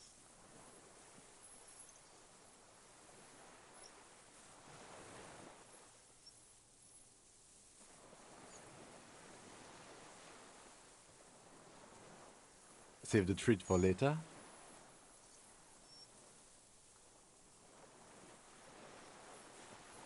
He is a juicy bonbon, that one. A real treat for the black day, the blackest. When I put that gun in my own mouth, I think. No, don't waste it. Put this lead in that cock, René. For the boys he killed. And then I look at him throw those balls, and I suddenly feel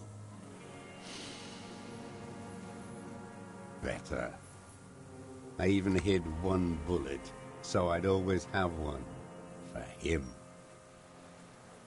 Haven't seen him around lately, strutting around. Must be down with arthritis.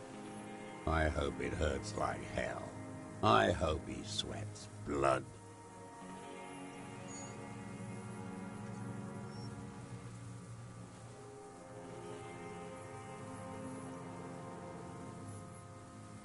Hearing it may destabilize him. You sure you've gotten everything from him?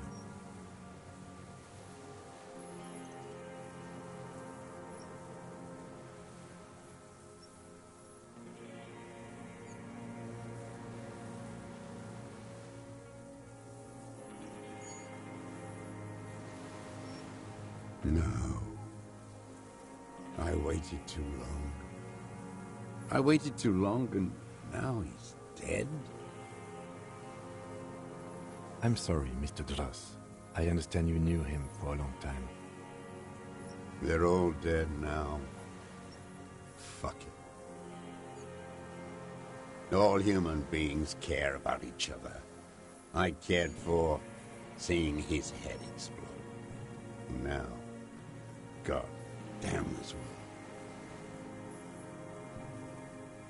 He reminded him of himself.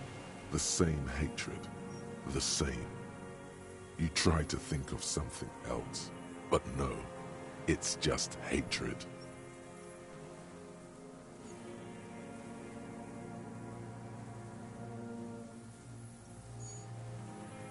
Fuck you. You think I haven't seen people die?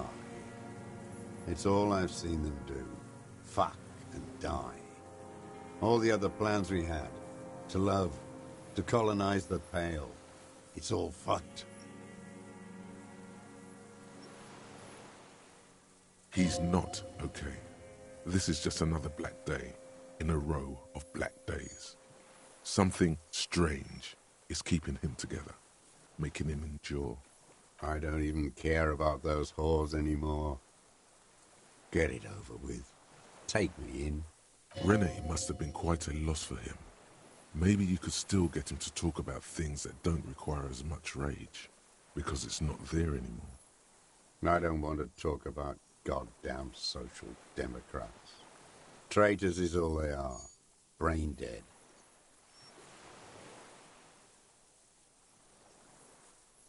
Renee still presses on his mind. Glad we talked about what? His lip curls. Glad we talked about what?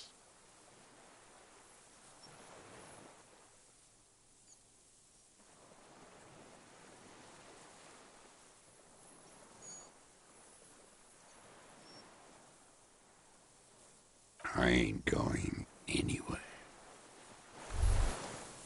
Honorable One, you have accumulated a substantial amount of honor points on your life path. You are a man most virtuous. Oh, the modesty on this one. Another 10 honor points for you, sir. You are on the fast track to becoming one of the rarest, most revered of all police officers, an honor cop. Yes, your deeds have spoken for you, Honorable One, but to fully drape oneself in an eternal cloak of honor, a ritual must be completed. A rite of honor. Even among the honorable, only the most dignified are deemed worthy. But you, O Honorable One, have excelled in honor. Honor comes from deep within you, and to truly know oneself, to know one's honor, one must reach deep within oneself and touch one's honor. You need to bring the thumb of your right hand, your sword hand, to your rectum and stick it in there to form the Arch of Honors.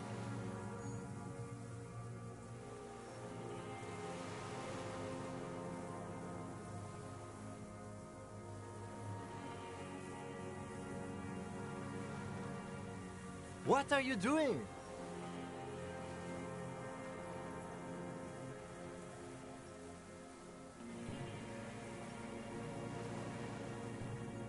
The big deal?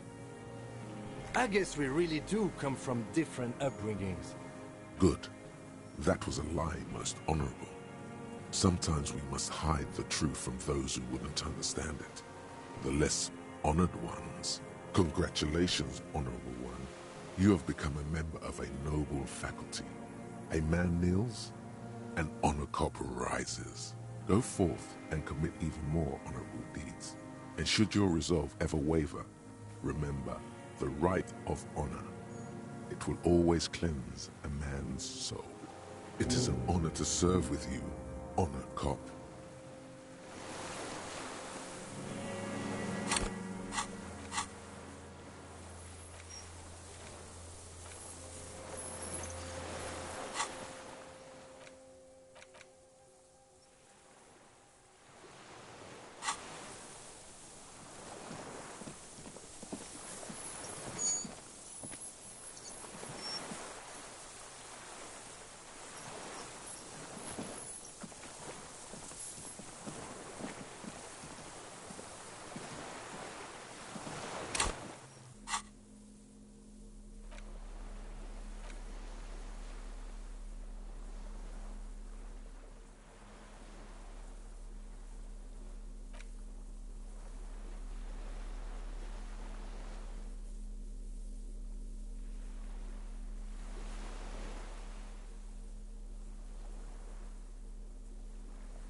The old man stares despondently at the logs.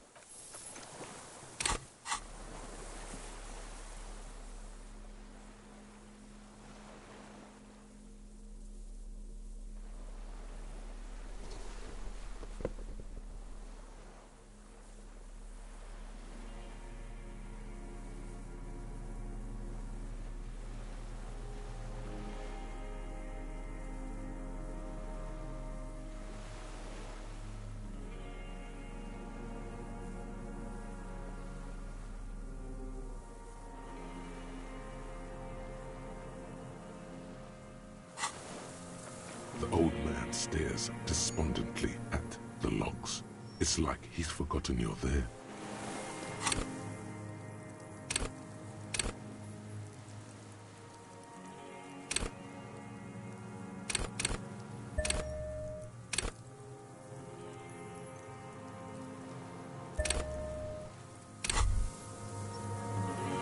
Hear that? Magnesium. That's what you're lacking. The lack of magnesium has you slouched. The magnesium levels in your blood are dangerously low. It's about the low magnesium levels and not the high alcohol levels. Yeah, the other things. Long live the other things. Made you strong as an ox, they have. Yes, and it's critical. Look at yourself. You're practically devolving into a fish due to the lack of magnesium in your bloodstream. You need to get so magged up. You've probably had 2 heart attacks and a minor stroke already, and the only prescription is insane amounts of magnesium. 1 stroke? Don't be so modest. He's having one right now. Yes, if you want to live, you need to evolve. You need to transcend the carbon barrier. Go to the apothecary and buy insane amounts of magnesium. It will reverse the damage to your circulatory system. Just remember, it's not the alcohol. Buy more of that too. Alcohol is not the problem, and it's certainly not the dextroamphetamine, nor pyrrolidone, that sweet, sweet psychoactive radiation drug, nor smoking for 40 years. It's the lack of magnesium and excess of coffee. You should stop drinking coffee. It wreaks havoc on your gastrointestinal system. The old man stares despondently at the logs. It's like he's forgotten you're there. What strikes you about this gaunt man is not the stomach pain, or the cough, or the malnutrition. For a man who's spent 44 years hidden in the urban wild. Indeed, he speaks fluidly. His movements are rapid, if erratic. His voice, despite the cough, is there. It is capable of expressing complicated ideas. Above all, he seems animated. It's a mystery. This animation comes at a cost too. Erratic hand gestures, thought processes cut off like threads, as he just stares at the logs or the reeds. He also suffers mood swings, bubbling to the surface, unconstrained by his nervous system. Great leaps of emotion, from anger to grief, despair. Perhaps, but his seems more than that. The inner turmoil takes unexpected turns, as if forced on him in a way. In summary, you sense some underlying neurological disorder. You've seen demented people before. This feels similar, yet different. When his thoughts move, they are lucid, keen even, not senile. Is it some kind of substance damage? Like he's addicted to something? Not only the painkillers he's clearly on. No. I won't be stuffed full of shit like the rest of this city. It's not a downer, rather an upper, judging by his snaps. I don't know what that is. Like some kind of decadent rock star. No, I'm not okay. I shit blood, and I'm surrounded by insane people. There it is again. Erratic hand motions, bouts of rage, and the stomach thing too, of course. Could it be a symptom of overdosing on something? Something even you have not tried? Keep your eyes peeled. What? But you said I would be taken to the... This terror is the sum of all the uncontrollable movements and mood swings he's been exhibiting. The wind picks up. The silence on the water is broken all around you. Little shivers of waves appear. The lieutenant continues, like an incantation. Your Wayfarer rights have been suspended. Information provided to the officers on the scene will be used against you by the prosecution. You will be given legal counsel within 1 week and must face court in 44 days. Do you understand? Do you understand? But... No, I don't want to. I have to stay here. He's sweating. Beads are forming on his forehead. Pupils are dilated too. Eyes getting blacker and blacker. Your confirmation is not required, sir. Now on to the boat.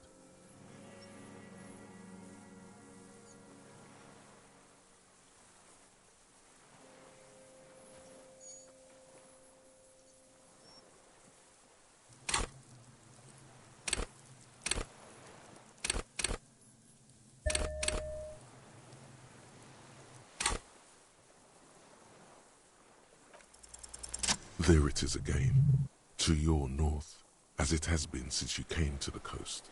The reeds whisper, stalks rubbing against each other, but then, in the middle of it, something completely different.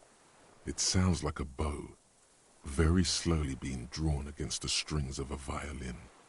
A very small violin, made of reeds and rushes. Maybe there is room for 3 on the boat. What? What are you talking about? Is this...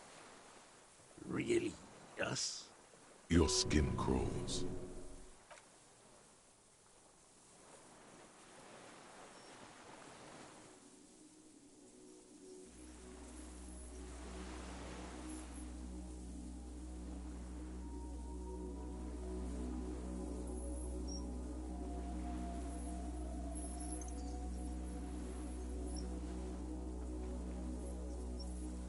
A delicate tangle of arms and legs unfolds from the reeds, limb by limb, to then just stand there, moving its scythe-like arms in ghostly silence.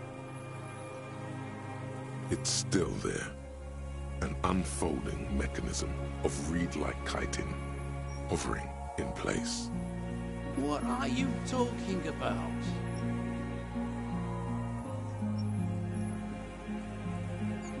There's nothing there. The stick insect is over 3 meters tall. It looks straight at you with its tiny pinprick eyes and its grotesquely small head.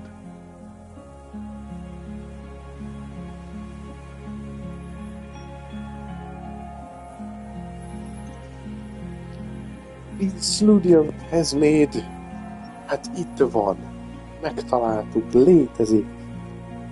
You feel your legs shaking under you and your gun hand rise instinctively. Tell me what you see, damn it. I can't make out one small thing in the reeds. I can see it. 4 simple words, thank God. If you can see, then you're not insane. But that means it's really there, spinning slowly, in absolute silence, its limbs long and slender. Be very, very careful.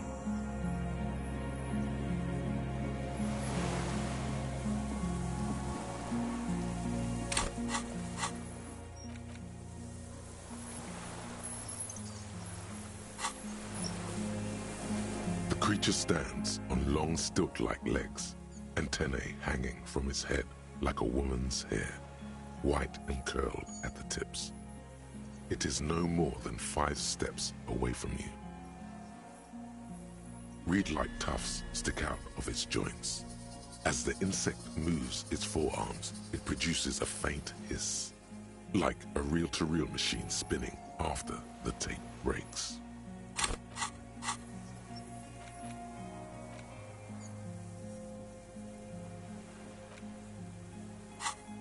The hiss is different from the strings you heard before. It says something else, in a lower pitch. It is. You glance over your shoulder. The lieutenant holds a piece of milled aluminium. He begins to pull it open, extremely carefully. It's the camera. We need a photo. No one will believe us. From the corner of your eye, you see a sudden cascade of motion ripple through the phasmid's limbs. A series of ultrasonic clicks fills your ear. With the sound of metal sliding against metal, the lieutenant reveals the lens. The glass glints in his hand as he begins to slide in an ampoule. You see the phasmid turn to him, its mandible antennae reaching out. The motions are quick, sudden. The ampoule will produce a loud hiss. You're right. It could scare it away. I need a better moment when it's not looking. I'll wait. I'm on standby, he thinks, his hands sweaty around the machine. The spindly mechanism turns itself back to you, its antennae taking their measure of the air. Slowly.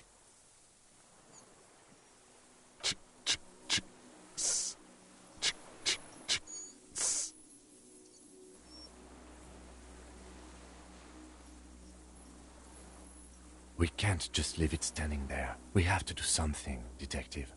It could be connected somehow even. You've never seen him get this excited. His voice is almost trembling.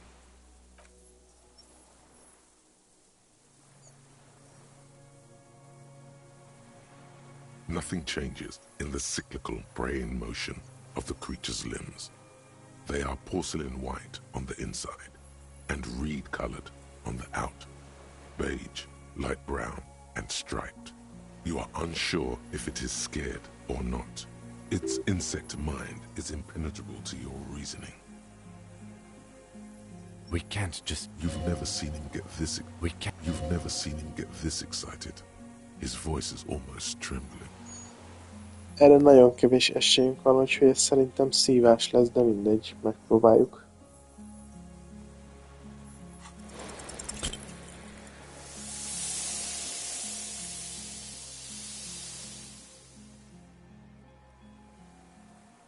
You barely get to take one step. The invertebrate reacts with uncanny speed, skating away across the water. It's gone, like a skipping stone, leaving nothing but rings on the sea's calm mirror. Where? Where did it go? You never had a chance. There was something off the moment you approached it. It was scared of you, of humans. Your voice echoes on the water. He shakes his head in silence, an expression on his face that you've never seen there before. It's just a blur.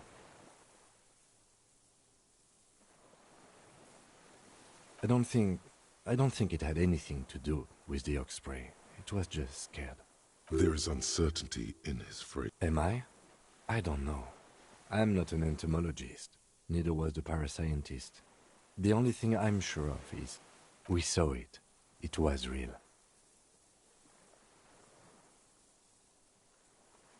It appears the insect can walk on water, like a water strider, you know? It's almost as fast. Uncanny. I don't think it had anything to do with the Osprey. It was just scared. There is uncertainty in his phrasing.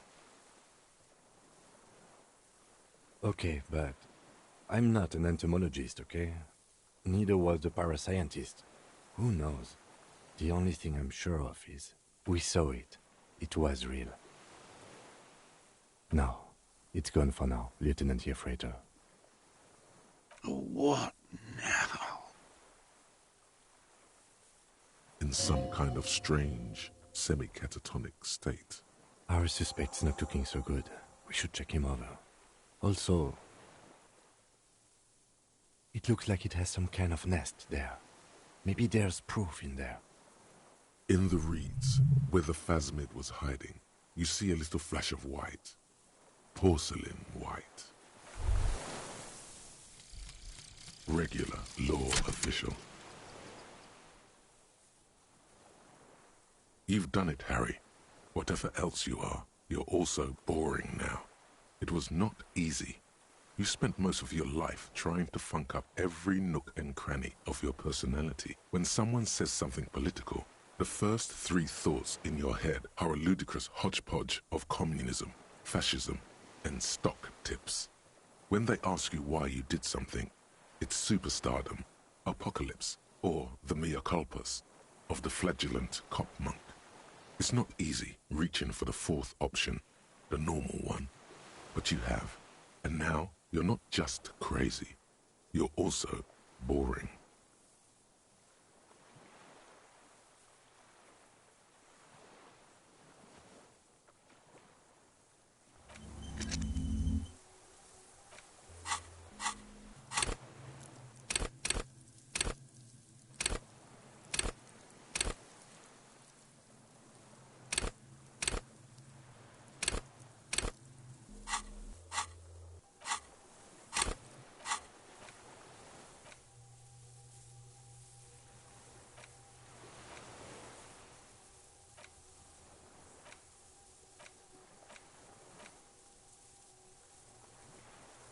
Most nézem, a forgethez is skill pont kell, hogy elfelejtsek bizonyos dolgokat. Kurva jó.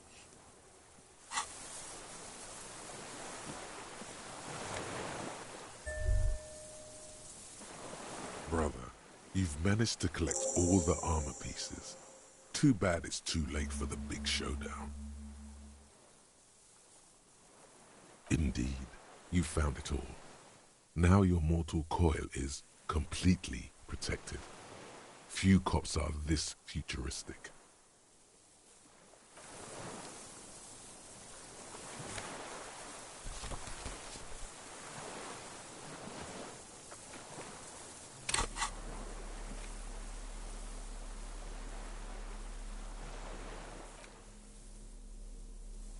This passport, issued by the Sovereign Republic of Oranje, is issued to a black-haired woman called Katarzyna Alazie.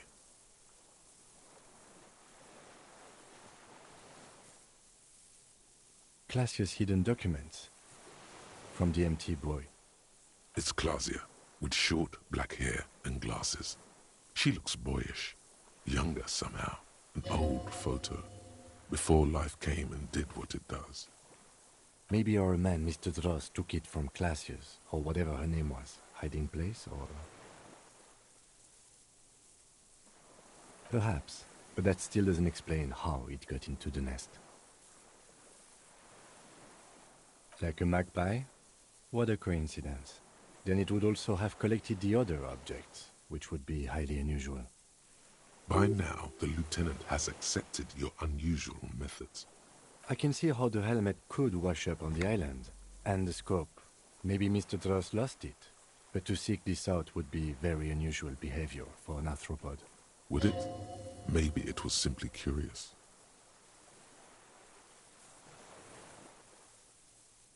Phasmids are not capable of holding grudges. Only humans and some tracking predators do that. She said it would be for Anouk Meyer-Smith. Anouk Meyer-Smith.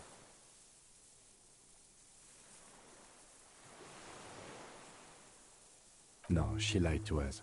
Her so-called real name was not her real name. Somehow she's managed to lie to us about that too. I don't know, but it's not Katarzyna Alazie, or Klasia, or Anouk Meyer-Smith. We didn't even scratch the surface with her, detective. Perhaps it's better that we didn't arrest her. Who knows what hell she'd be raising in my district by now.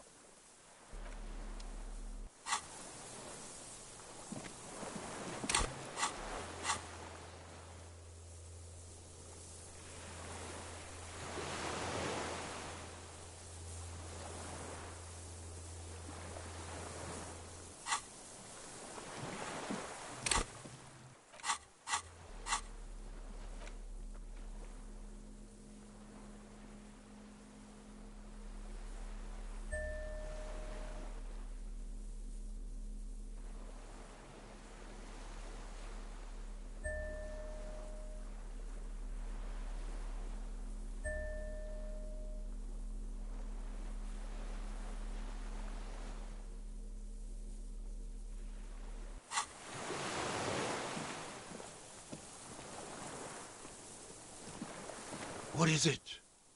What do you want from me? I can't go. Something is very wrong with him now. See. Mr. Dross? The man does not respond. He keeps staring, black eyes glazed over and bulging from their sockets. His gap-toothed mouth shaking with fear and longing, like an addict of some terrible substance. A light shiver passes him, followed by nothing. His hands are trembling, and he breathes slowly. He's going into some kind of psychomotor immobility. The good news is, this solves our transportation problem, doesn't it, Mr. Dross? The trembling mouth appears to sigh.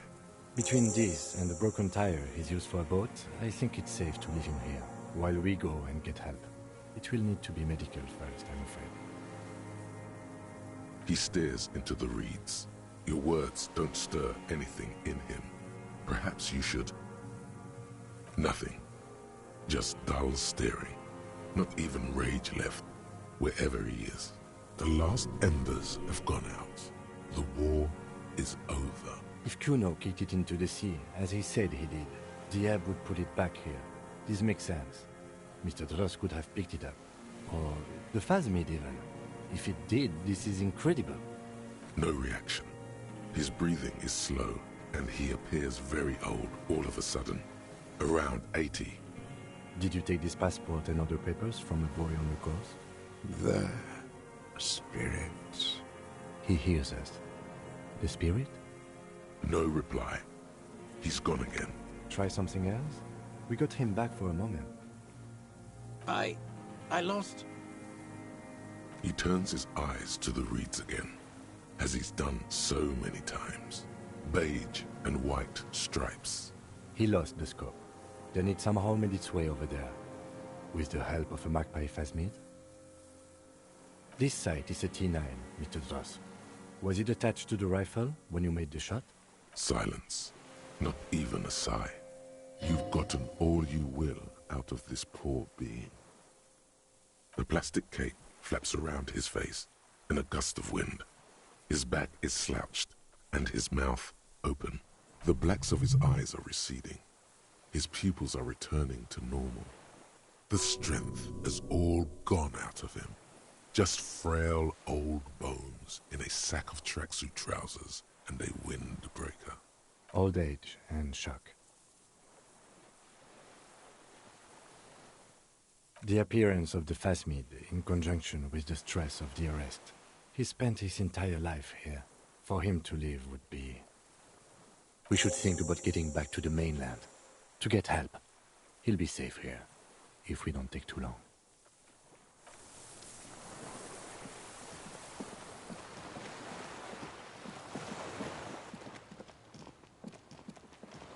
Most vissza kell térnünk a bázisra. Főszigetre megyünk. Ezt meglátjuk, hogy mi lesz ott. Ott jár.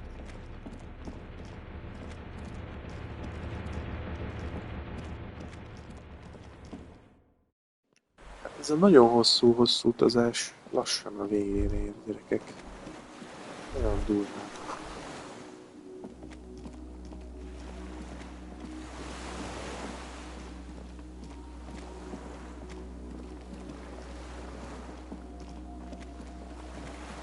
The skiff is swaying on the waves by the dock.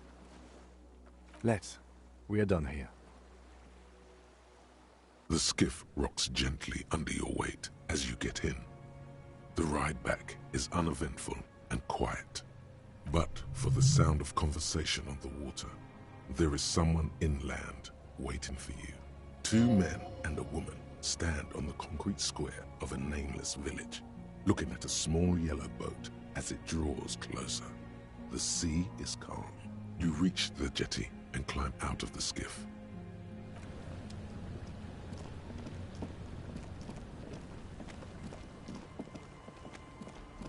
Look what the tide brought in. I want to call you a teapot, but I'm honestly kind of impressed. No idea where you got all that gear, but there's no doubt in my mind that some bad people are looking for it. Also, you look like a fucking idiot. Whatever this is, it is completely unimportant compared compared to what you've just seen. Oh, really? They don't seem bothered by it? That's because you're a cop in an exoskeleton. Actually, are you? Are you still a cop? There's so much disco going on, it's hard to tell. Vic, calm down. We're not forgetting about anything. Look at you. Hello, I'm Trent Heilerstam. I believe we've met on several occasions. I'm your goddamn partner, Jean Vicomar, and this is your special task force. Or what's left of it. Special Consultant Trent Heilerstam, Patrol Officer Judith Minot. Hi. We've come to scrape what's left of you off the pavement. Lieutenant Kim Kisuragi, Prison 57. We've just come from the island, where our investigation led us. The scene is making even him feel as though he has to justify your actions. We might need your help with something later. As if he recalled that he's in fact a decorated police lieutenant and not a naughty boy. But this is clearly a departmental matter, so I'm going to leave you to discuss it among yourselves.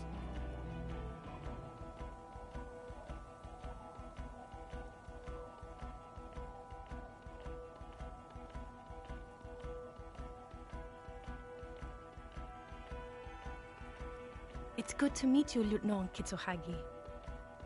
Letting the lieutenant know he shouldn't feel embarrassed over the shitstorm that's about to befall you. Ari, we want to help you. Trent, I believe this is where you come in? I don't quite know what I'm doing here. I was asked to participate as an expert. I think I need to manage your expectations a little. I'm at best an enthusiast in cognitive science. My background is in something else entirely. I engage in neurology on a merely theoretical level. In fact, I should probably get going. No, Trent, it's too late. You're part of this shit now. What have you got to say for yourself, shit kid? What does he have to say for himself? He left you to catch the bullets. The cafeteria manager you fucked over told us where you went.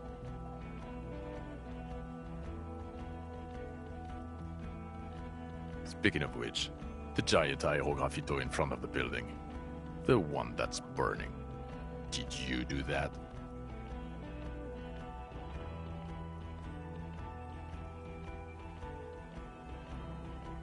I don't know. It had shit kid written all over it.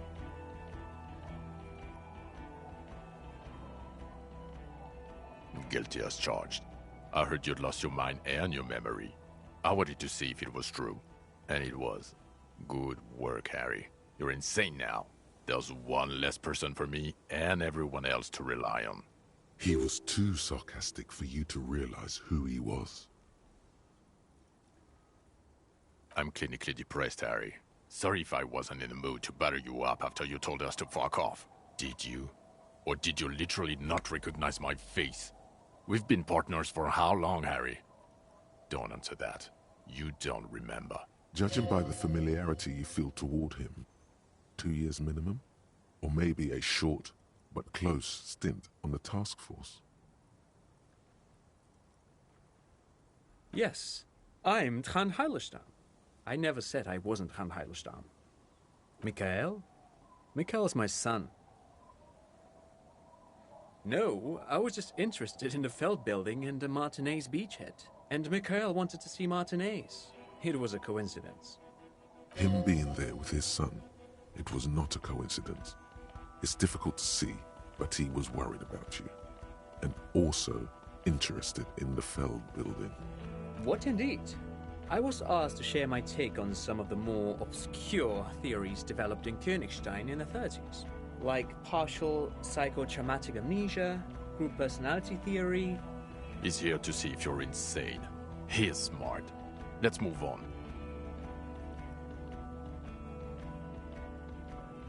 Lieutenant, my name is not Horse-Faced Woman. It's Judith Minot. I was assigned to your unit 2 months ago. I thought we were friends. Okay. Because you're my commanding officer, I really want to respect you. I want us to have a normal relationship. That will never happen, Jude. He's the rudest man on earth. He's the reason why the rest of us have to take sensitivity training. And I hate sensitivity training. Yeah, Major Crimes Unit, under Lieutenant Dubois and Vicomar. Ring any bells? He doesn't remember. See? He really doesn't remember. It wasn't a sick joke. At least that's good. Yeah, that's very good. Duped? Hey, here's a brilliant idea. Don't be a morbid drunk and you won't be duped so easily. Yes, I'm still King Kisolagi, still a lieutenant from Precinct 57. Still caught up in this crossfire, too. God damn it, Harry. You told us to fuck off. You said we're cramping your style, your detective god. Fuck everything. All will burn. Detect or die.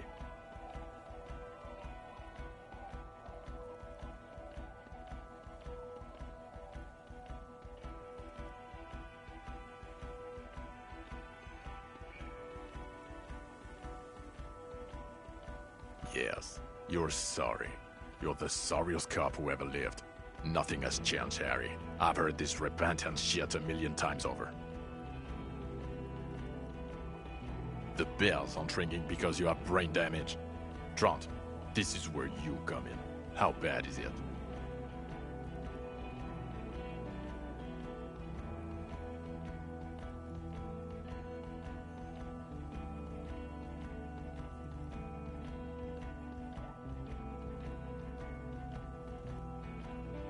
Well, he doesn't have visible tremors, he talks without slurring, he can drive a boat, he's standing, reasoning. All good signs, but complete retrograde amnesia, episodic and semantic. Meaning, you forgot both who you are and the definitions of money, Isola, hell, and so on. As displayed in the station call, our interactions with him, and I don't want to be a snitch, but also mine with him before when Harry did not seem to know who I was. It's all very interesting. Interesting? Yes, interesting. I have my theories, but I would like to hear Harry's thoughts first. Harry, what do you think happened to you? Neurologically, psychologically, and why not socioeconomically?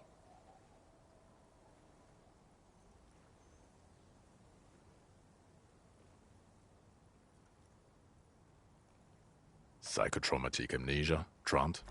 I can go for that. Shit kid is a broken man. Always has been. Who isn't? I know I am. But you know what? I keep my shit together. Also, I know a person can't wipe their own mind, however traumatic it gets. That doesn't happen. You're lying. Or insane. Or both. But Detective Vigmer, he has blanked out before. Yes, a couple of times. After some of the more serious benders.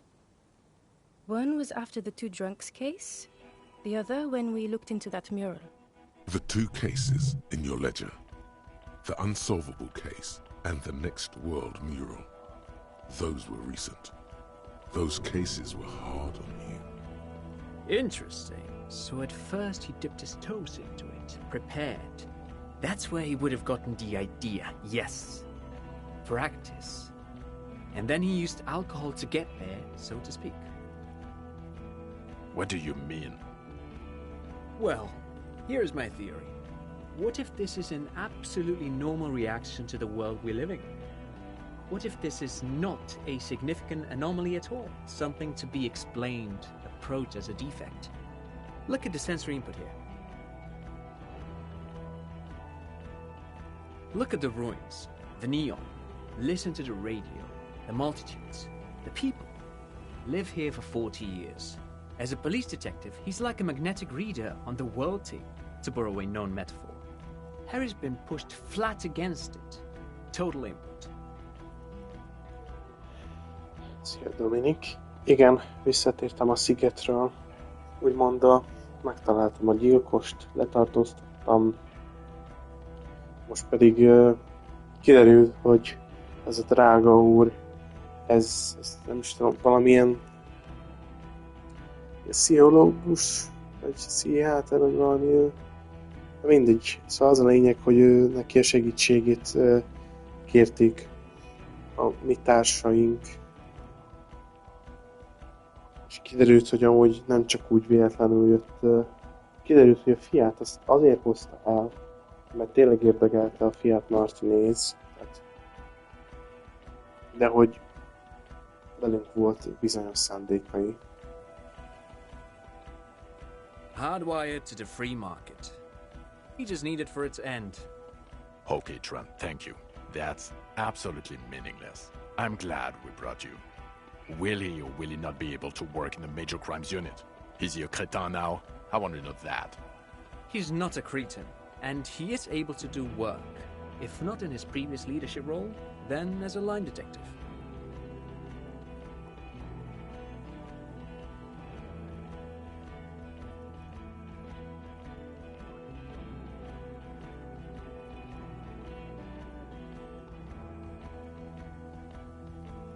For now, I misphrased my question.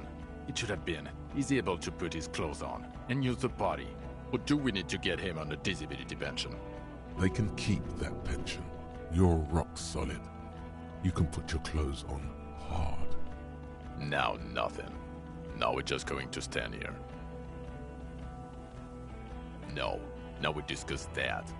What the fuck did you do to a motor carriage? Why is it there, Harry?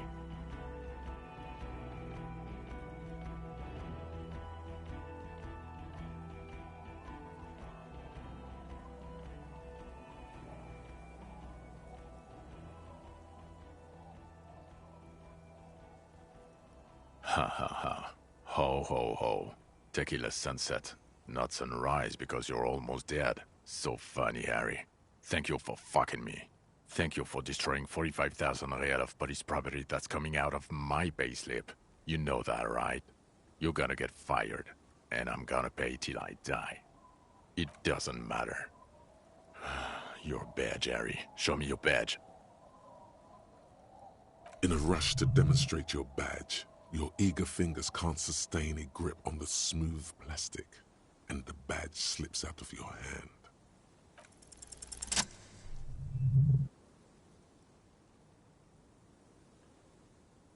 Not today, badge.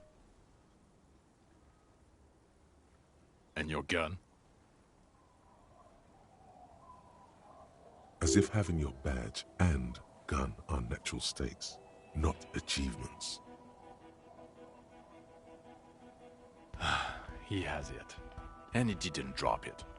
You're drunk like a bum, Harry. Put that thing away before you kill someone.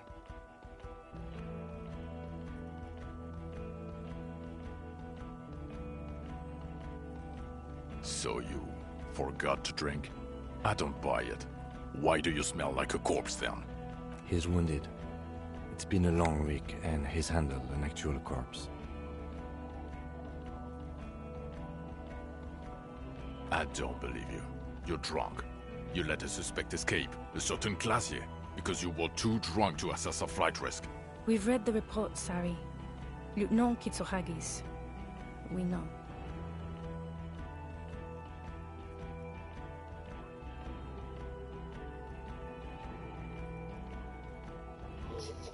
Hát úgy látszik, hogy nem tudom, lehet, hogy még alakulhat a dolog. Most kiderül. Oh, well, if she was nice. I'm not even gonna get into the other suspect, the one who shot herself, in the head, or the fact that you very likely sold your gun for booze. That's peanuts. That's nothing. That's a humorous anecdote. Compared to the 8 people who were gunned down, the streets are literally red with blood, Harry. It was fucking mass murder. He did everything he could. We did everything we could. The company hired unvetted mercenaries. Lieutenant Dubois got between them and the locals. Here comes the cavalry. He did so at considerable risk to his own life. He was shot, not once, but twice. We stopped an execution, not a negotiation. The loss of life was minimal compared to what it could have been. Detective, it's better if I do that. It's so much better if he does this. 1,000,000 times better. Thank you for the input, Lieutenant Kitsuragi. I didn't mean to suggest you didn't handle the situation. He thinks of apologizing, but decides against it. You've spent a week with him on this case. What is your take? On the case? On Lieutenant Yefretar Dubois. Well, the drinking, the lost gun, also losing his badge, that's all true. And he's been drinking on the job. The man sighs deeply. Then there's the self-flagellation issue. He likes to apologize, profusely, making it sound like he's guilty of at least first-degree murder. It's not a good communication strategy for an officer. It's worrying, especially in light of his political views. Detective Dubois is, as you may know, a fascist, a far-right woman hater, and of course, also into race stuff, which, for a police officer, not good. And then there's the motor carriage in the sea, and the drugs, of course. Some kind of anti-radiation drug he uses to induce visions. But despite all this, he is a great detective, one of the best I have seen, in fact. He can talk human beings into telling him anything, and he doesn't stop. In all the time I've spent with him, he has not once stopped working on the case. He is tireless, madly driven.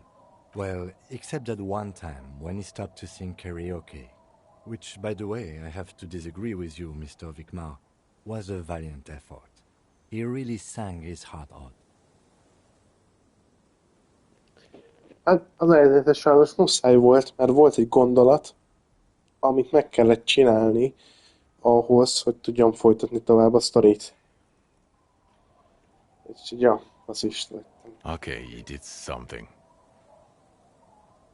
Other than that one time, he has tirelessly worked on the case, and he solved it. We have a confession, a murder weapon, and the perpetrator, locked on the island right now, awaiting transportation. He apprehended a straggler who stayed hidden for 50 years, ever since the revolution, who's probably committed other murders over those years. Oh, and he also discovered a new species. A new species? A colossal stick insect, 3 meters tall. It's on the island, camouflage as the reeds. It unfolded from them. I did not, unfortunately, get a photo, but I believe it may have been the Insulindian phasmid. I know this sounds fantastic, but I'm a 4 times decorated lieutenant of the RCM.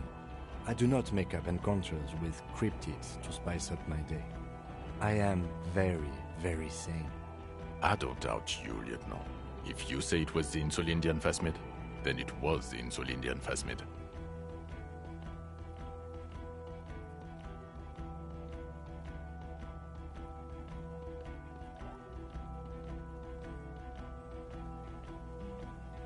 Lieutenant, is it somehow connected to the case? The killer did not seem to be aware of the phasmid's presence, exhibiting a strange, atypical dementia. He fell into a stupor after its appearance. He became near catatonic. So it is connected. We could order a search. I could get people from EPIS on the island, entomologists, doctors. There must be signs of it in the reeds. If we found the Insulindian phasmid, well, that would be absolutely exceptional. The PR value alone. There, you need to make your case now. The floor is all yours. He prepared it well.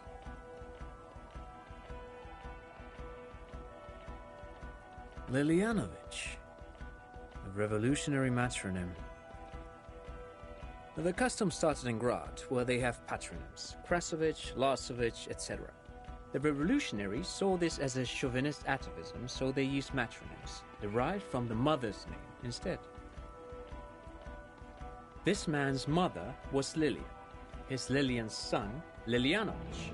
The custom was overturned after the revolution failed, but not before it made it to Revachol. So, it is what a soldier of the ICM would be called. Thank you, Trant. Thank you for that piece of cultural theory. You said you have a motive?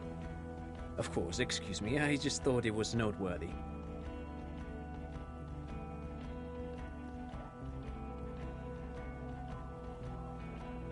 And it worked? You got a war going? Yes, until we stopped it. He saw the mercenary as an ennemi combatant. There's plenty for prosecution to pick from, as far as motive is concerned. Also, we have ballistics from the gun, matching the bullet found in the dead mercenary's head, and 2 officers on the scene that Mr. Dross confessed to. It's a clean win.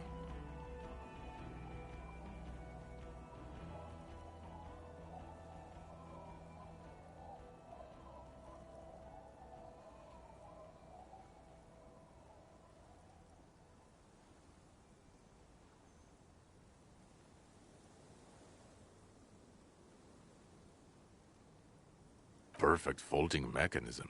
Get over yourself, Harry. I can still smell the booze on the wind. God damn it. It is bad. Even you can smell it. Chin up. Keep focusing on the positives here.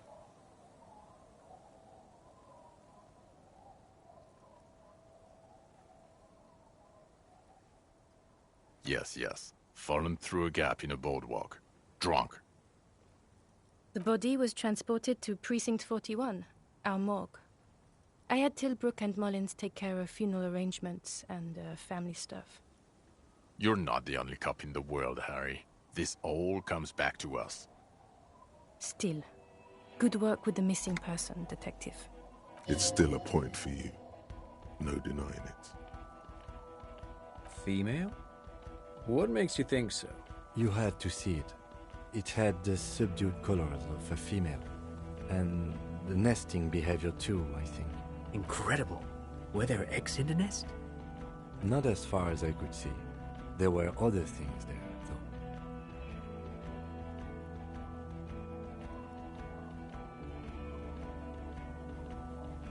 Yes, but also reed-colored, beige and brown, a little green on the outside. After unfolding from a single stalk, it still retained parts that looked like reed tufts on its limbs. Incredible.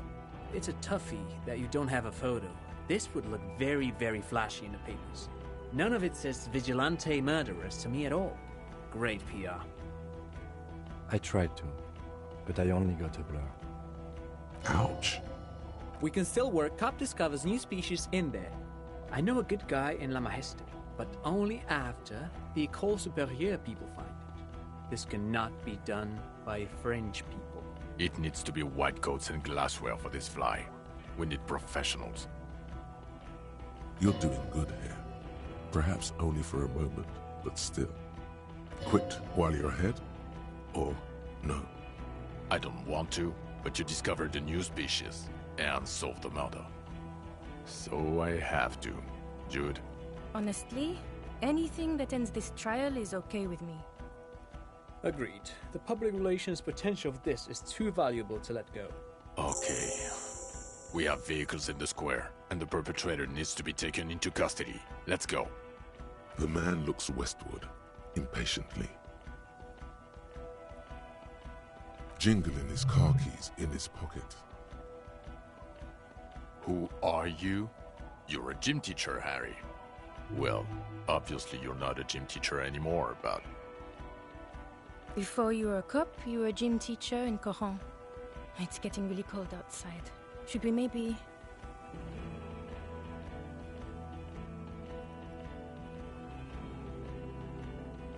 No, a regular one. Harry, it explains everything. The running around, the jumping, the bicep girth, your inexplicable facial hair.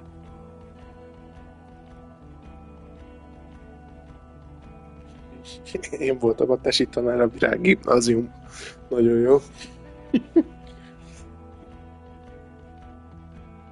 Jumping. Minden. Mikor jumpoltam én? Nem nagyon jumpoltam a játékban. Some of your more old school social views. Your love of retro style dance music. Also, this guy. Just everything about this guy. The regular. You found some chick. She inspired you to fight the big fight. Be more than you are. All that. You, every morning, walking from Voyager Road to teach Jim. She, leaving for the academy with her spring coat on. The air filled with the smell of smoke and raspberries, and incredible hope. An ocean full of hope. In your 20s or late 20s, you've really let yourself go since then.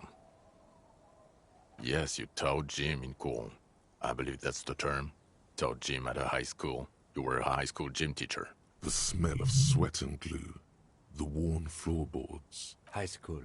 Harry, your goings-on with Kuno, Andre, Acel, the whole thing on the ice. That's why you are so juvie. His smirk suggests barely contained laughter. I knew it. I knew no normal human being can run like that. He's an honest-to-God gym teacher. It's not a mystery. Some chick fucked you over. Also, you were drunk. You really went with it too. Really maximized the damage. Dora something. Dora England. Yeah, you mentioned the name. Not Dora Dubois. Something like that. Half Vazan. No one is married anymore. This is Revachol. God, I don't know. 6 years ago, she was way before my time. 6 years and you haven't gotten over it? What the hell is wrong with you? Yeah, you're not doing too good there. It's an old man thing, I think. 2 old years equals 1 normal year. That and Dora Engelund really tore you a new one. A big one.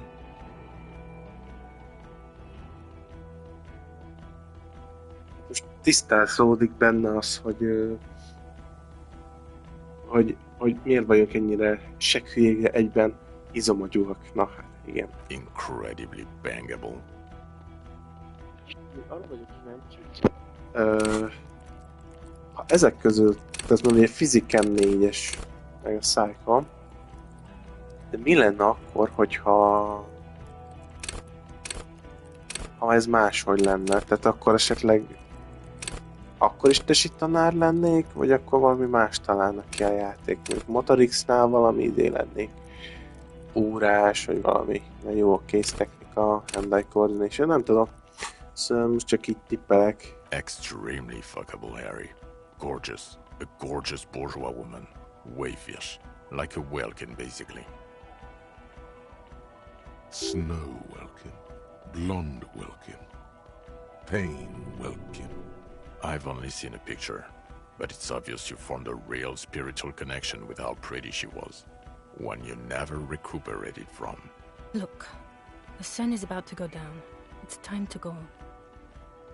I think she taught in the Académie des Arts, east of the river. Way east. Hard to say which came first, the middle-class chick or the drink. Egg and the chicken kind of thing. My point is, you need to see a psychiatrist about this shit. Not a psychologist. Several degrees harder. Is there something harder than a psychiatrist? A forensic psychiatrist?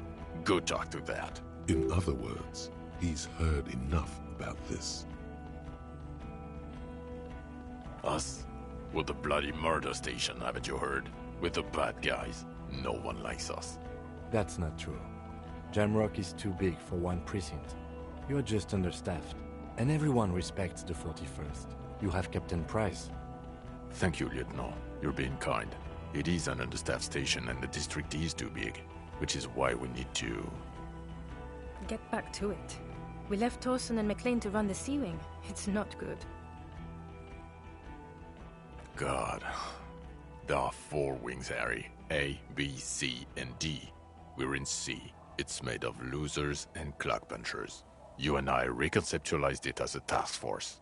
It was a mistake. There's also a lot of outside help involved, not only me. Other losers too. Mac the Torso Torsen and Chester McLean. They're not fit to run a wing. Believe me.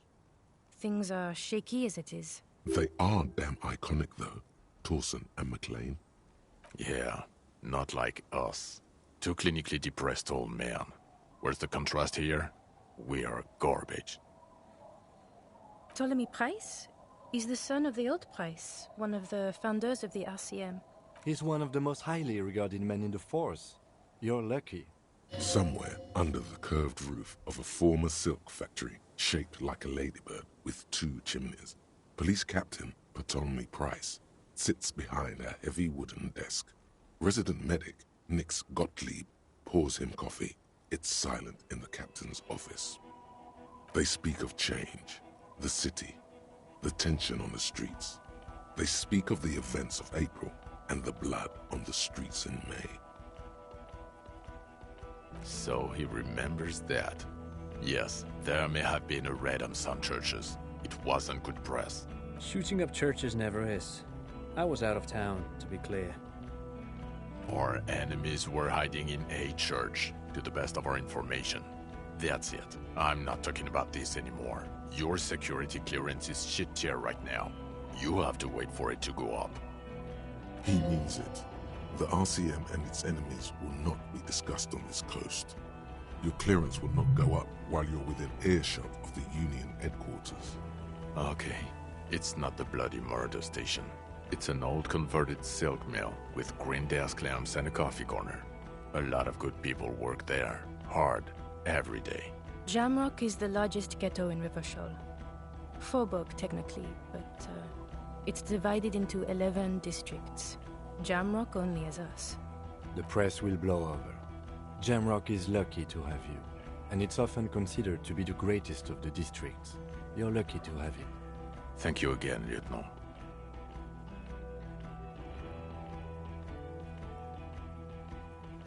Well, first I will go back to my station and write the most detailed report anyone has ever seen. It will have to be good to cover all these. Then I will have a serious talk with my captain. Detective, we just stopped a small-scale war. Something is happening to Revachol. I don't know what yet, but it's going to be a hard spring for the RCM. We need to get ready, infiltrate, investigate. Talk to Captain Price? I'd rather not ruffle the feathers of 2 captains with my doom-mongering. Work with Price? I'm flattered, but I don't know if I... Would fit him. Am crazy enough. Can take the stress. He doesn't know how to finish the sentence. This truly came as a surprise to him. Not a bad one, but he's at a loss. Flattered? Your Lieutenant Kitsuragi. We would be flattered if you even considered. I would have to tie things up in GRIH first.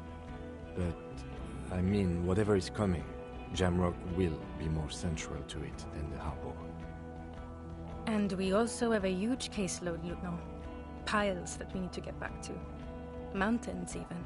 I do like the sound of that. He's really considering it. Bevesszük a 41-es körzetbe, úgymond a Kitsuragit. Átgondolja. Nem baj, majd én meggyőzöm szépen. Én vagyok Harid Boa. Meg fogjuk győzni. Who is Lena? Well, good luck finding her once we get back. She and her husband were conducting the search for the Phasmid. It's their discovery, in part. I'm sure we'll find them. They should know as soon as possible, even if we didn't get a photo. Watch out, or she'll faint. Good. Fuck it, let's go. Trump brought his motor carriage. It's a 20-minute drive to Jamrock. Under the afternoon sky, the great district hums. A chessboard of wooden houses, 80,000 living souls, and chimney stacks. Fire traps as far as the eye can see. From Main Street to Precinct 41, to Boogie Street, forking into the snow-swept horizon. You close your eyes and hear the dogs bark. A lone woman sits by a factory window, dreaming of meteorite strikes. On Rue de Saint-Jérôme, a square bullet slides into a square-shaped chamber.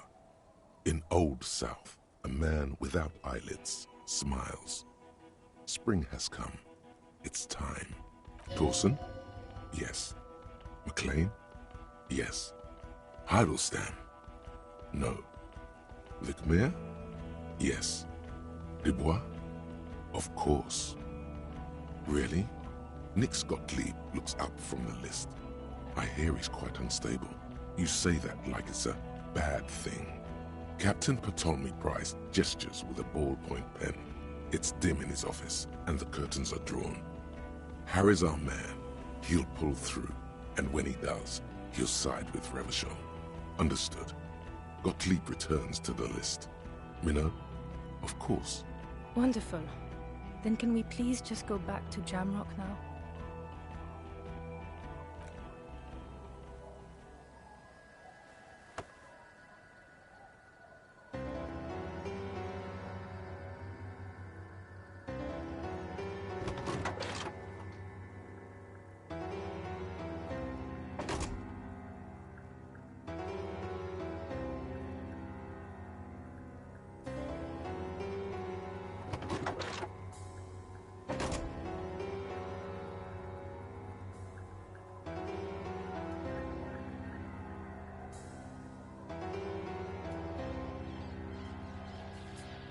Így van. Ez volt a Disco Elysium játék.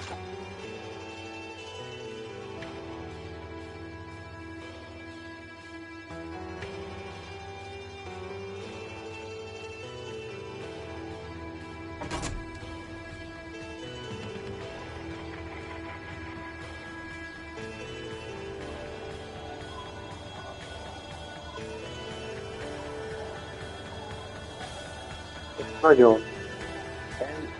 Esküszöm, tehát én azt nagyon tudom ajánlani bárkinek ezt a Disco Elysiumot. Nagyon tetszett.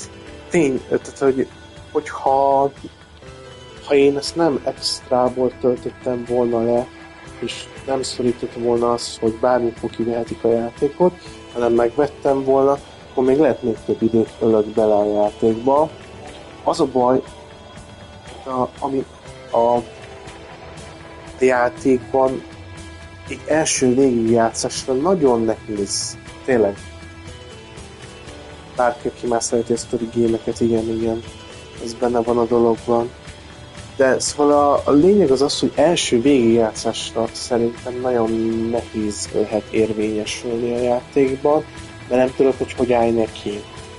De így második végigjátszásra az ember tudja, hogy mik a fő képességek, amikre rakni kell, mik amik a fontosabbak, mik amik nem annyira fontosak, és akkor egy kicsit talán egyszerűbb haladni a játékban a dolgokkal.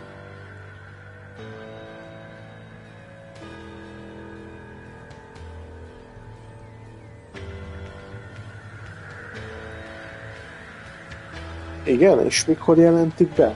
Meg azt hol tudom megnézni? A oldalukon, vagy így PlayStation-on?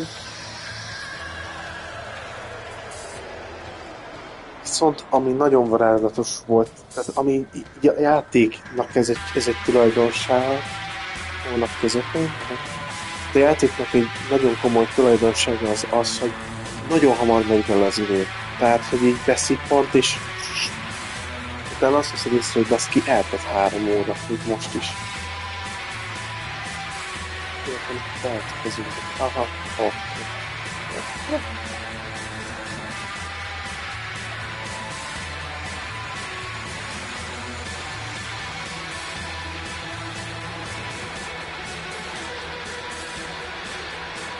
ja, amiket beszokott kilőni, azért.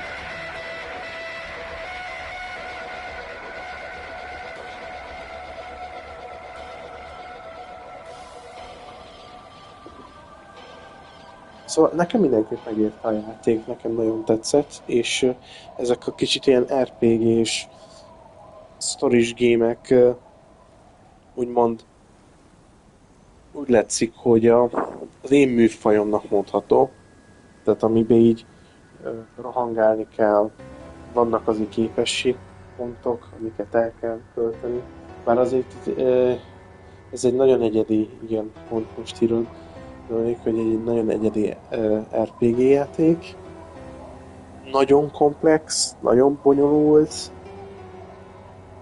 és tény, hogy a játékban nem olyan szörnyű, tehát nem tudsz csak úgy meghalni, viszont a lehetőségek korlátozottak, hogyha nem jól csinálja az ember, és jól meg fog gondolni, hogy mit csinál az ember többségében.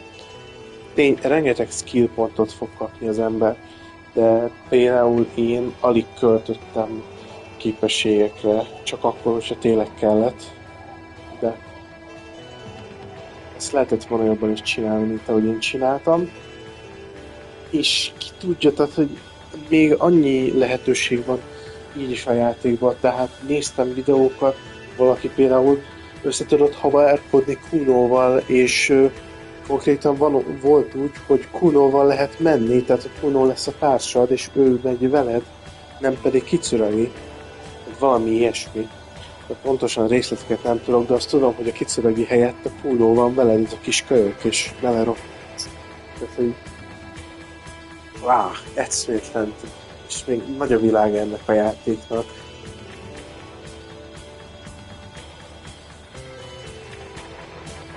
Nagyon nagy.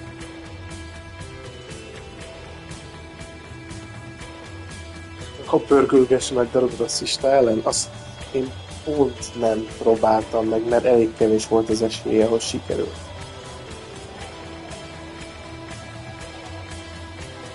Hanem én pont, hogy a nagy rasszista ellen azt használtam, hogy a gondolatmenetét fölvettem, és akkor miután elfogadott engemet, mint sajátját, úgy átengedett a kikötőbe, vagy oda a gyári részre. Ja.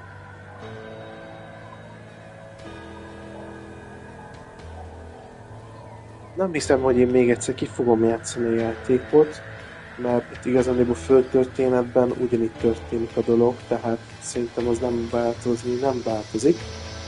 Annyi, hogy máshogy csinálni dolgokat lehet benne viszont, de most engem egyelőre ez így nem buzdít arra, hogy most még egyszer megtörtént egy hosszú végigjátszásnak ebbe a játékba.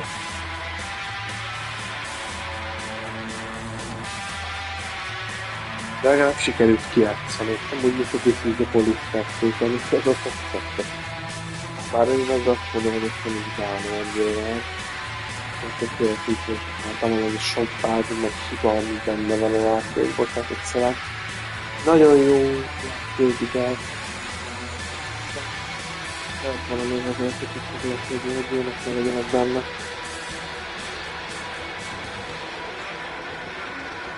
És akkor elfogadható itt volna.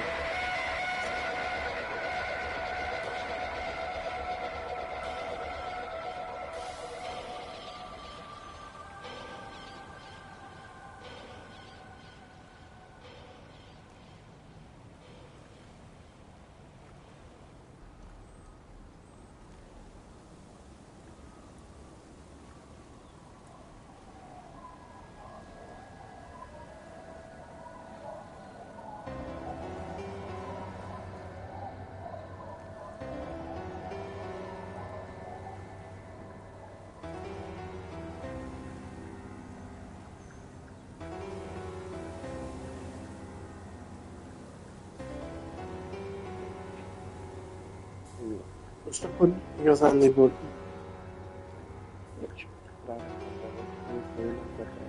mert onnan, hogy tudtam, hogy megyek arra a szigetre tegnap este. Onnantól én azt mondtam, hogy ma reggel tudja, hogy benézek erre a szigetre, és ott várt a játék vége minket. És így most már tudok fókuszálni erősebben a másik PlayStation Extra-s játékomra, az pedig ugye a drágalátos Nier Replicant, ami azért még abból is van hátra bőven. Úgyhogy majd annak is akkor most már neki fogok ülni. Mert szerintem akkor most elkezdem a Last of Us 2-t. Még én azon gondolkodtam, Dominik, hogy ha tényleg most így tényleg átfolyam el ez lesz, hogy mondjuk ketten leszünk, Akkor lehet, hogy el kéne kezdeni a AC Turnix Writer-t. És akkor megy majd a Objection!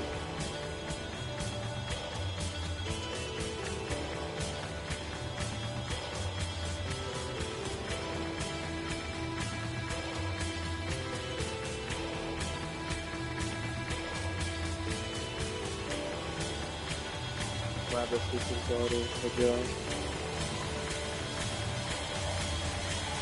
hogy azt megpróbáljuk úgy játszani, mint az Eleanort. Ja, hát azt tudom, hogy azt bírni fogom, mert a Silent Hill az első résznek a első víz azt megcsináltam, úgyhogy úgy nagyon beírtam, hogy vannak nagyon vicces ilyeneket megvenni.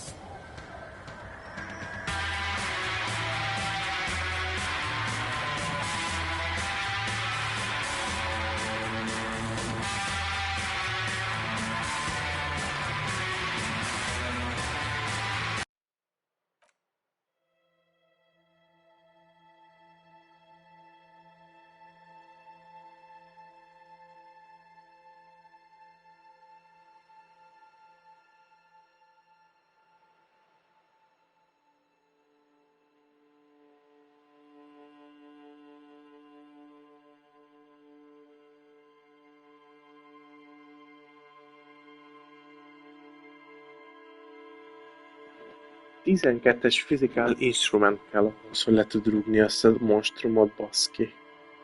Most nézem, hogy ültél.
Azt a rohadt hét odavágott neki baszki rugással. Nagyon durva.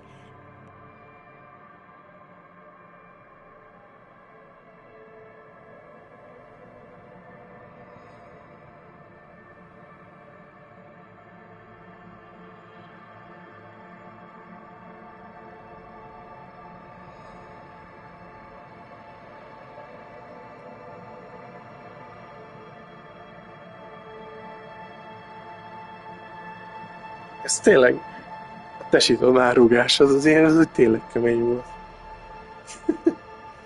Na srácok, hát ez volt a Disco Elysium. Végigjátszásunk vége. Köszönöm szépen, hogy itt voltatok velünk. Oh. Spoilereket tartalmaz? Miért? Ez mit csinál? Mit tudok csinálni? Ó, le tudok rakni embereket? Vagy le tudom rakni ide különöt? És aztán tudok helyszíneket csinálni. Képeket tudok csinálni. Tehát, ja, oké, ez csak így ennyire valami.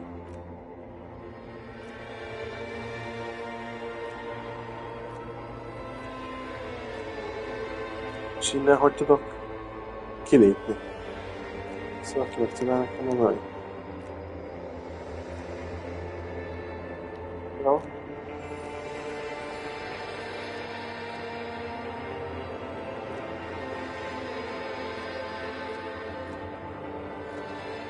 Aha. Na?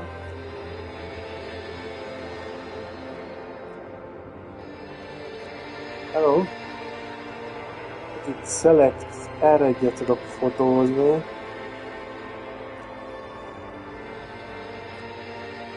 Itt vannak a helyszínek, a karakterek, de hogy így... Close. Edit. Nem editelni akarom. Egészet a kukába. Na. Ja, most így mindenképp visszajön. Igen, na végre. Hú, de jó. Ilyen kolázsot tudtam volna csinálni, csak ennyi. Gondoltam benne esetleg ilyen extrát, de semmi. Jó, na, srácok, akkor a Disco Elysium kipipálva, és le lett tudva. Köszönöm szépen a figyelmeteket, és legközelebb találkozunk egy live-ban, vagy egy videóban. Szerintem most azért lassan azért most már megjönnek a többiek, legalábbis tudom, biztos, hogy feljön, úgyhogy talán még egy Walking Dead folytatást lehet benyomok, de azon kívül olyan hosszabbat már nem. Úgyhogy úgy kiderül. Addig is sziasztok, végig szép napot, és legközelebb találkozunk a live videóba, ha se találkoznánk hamarosan, mert nem napom tovább.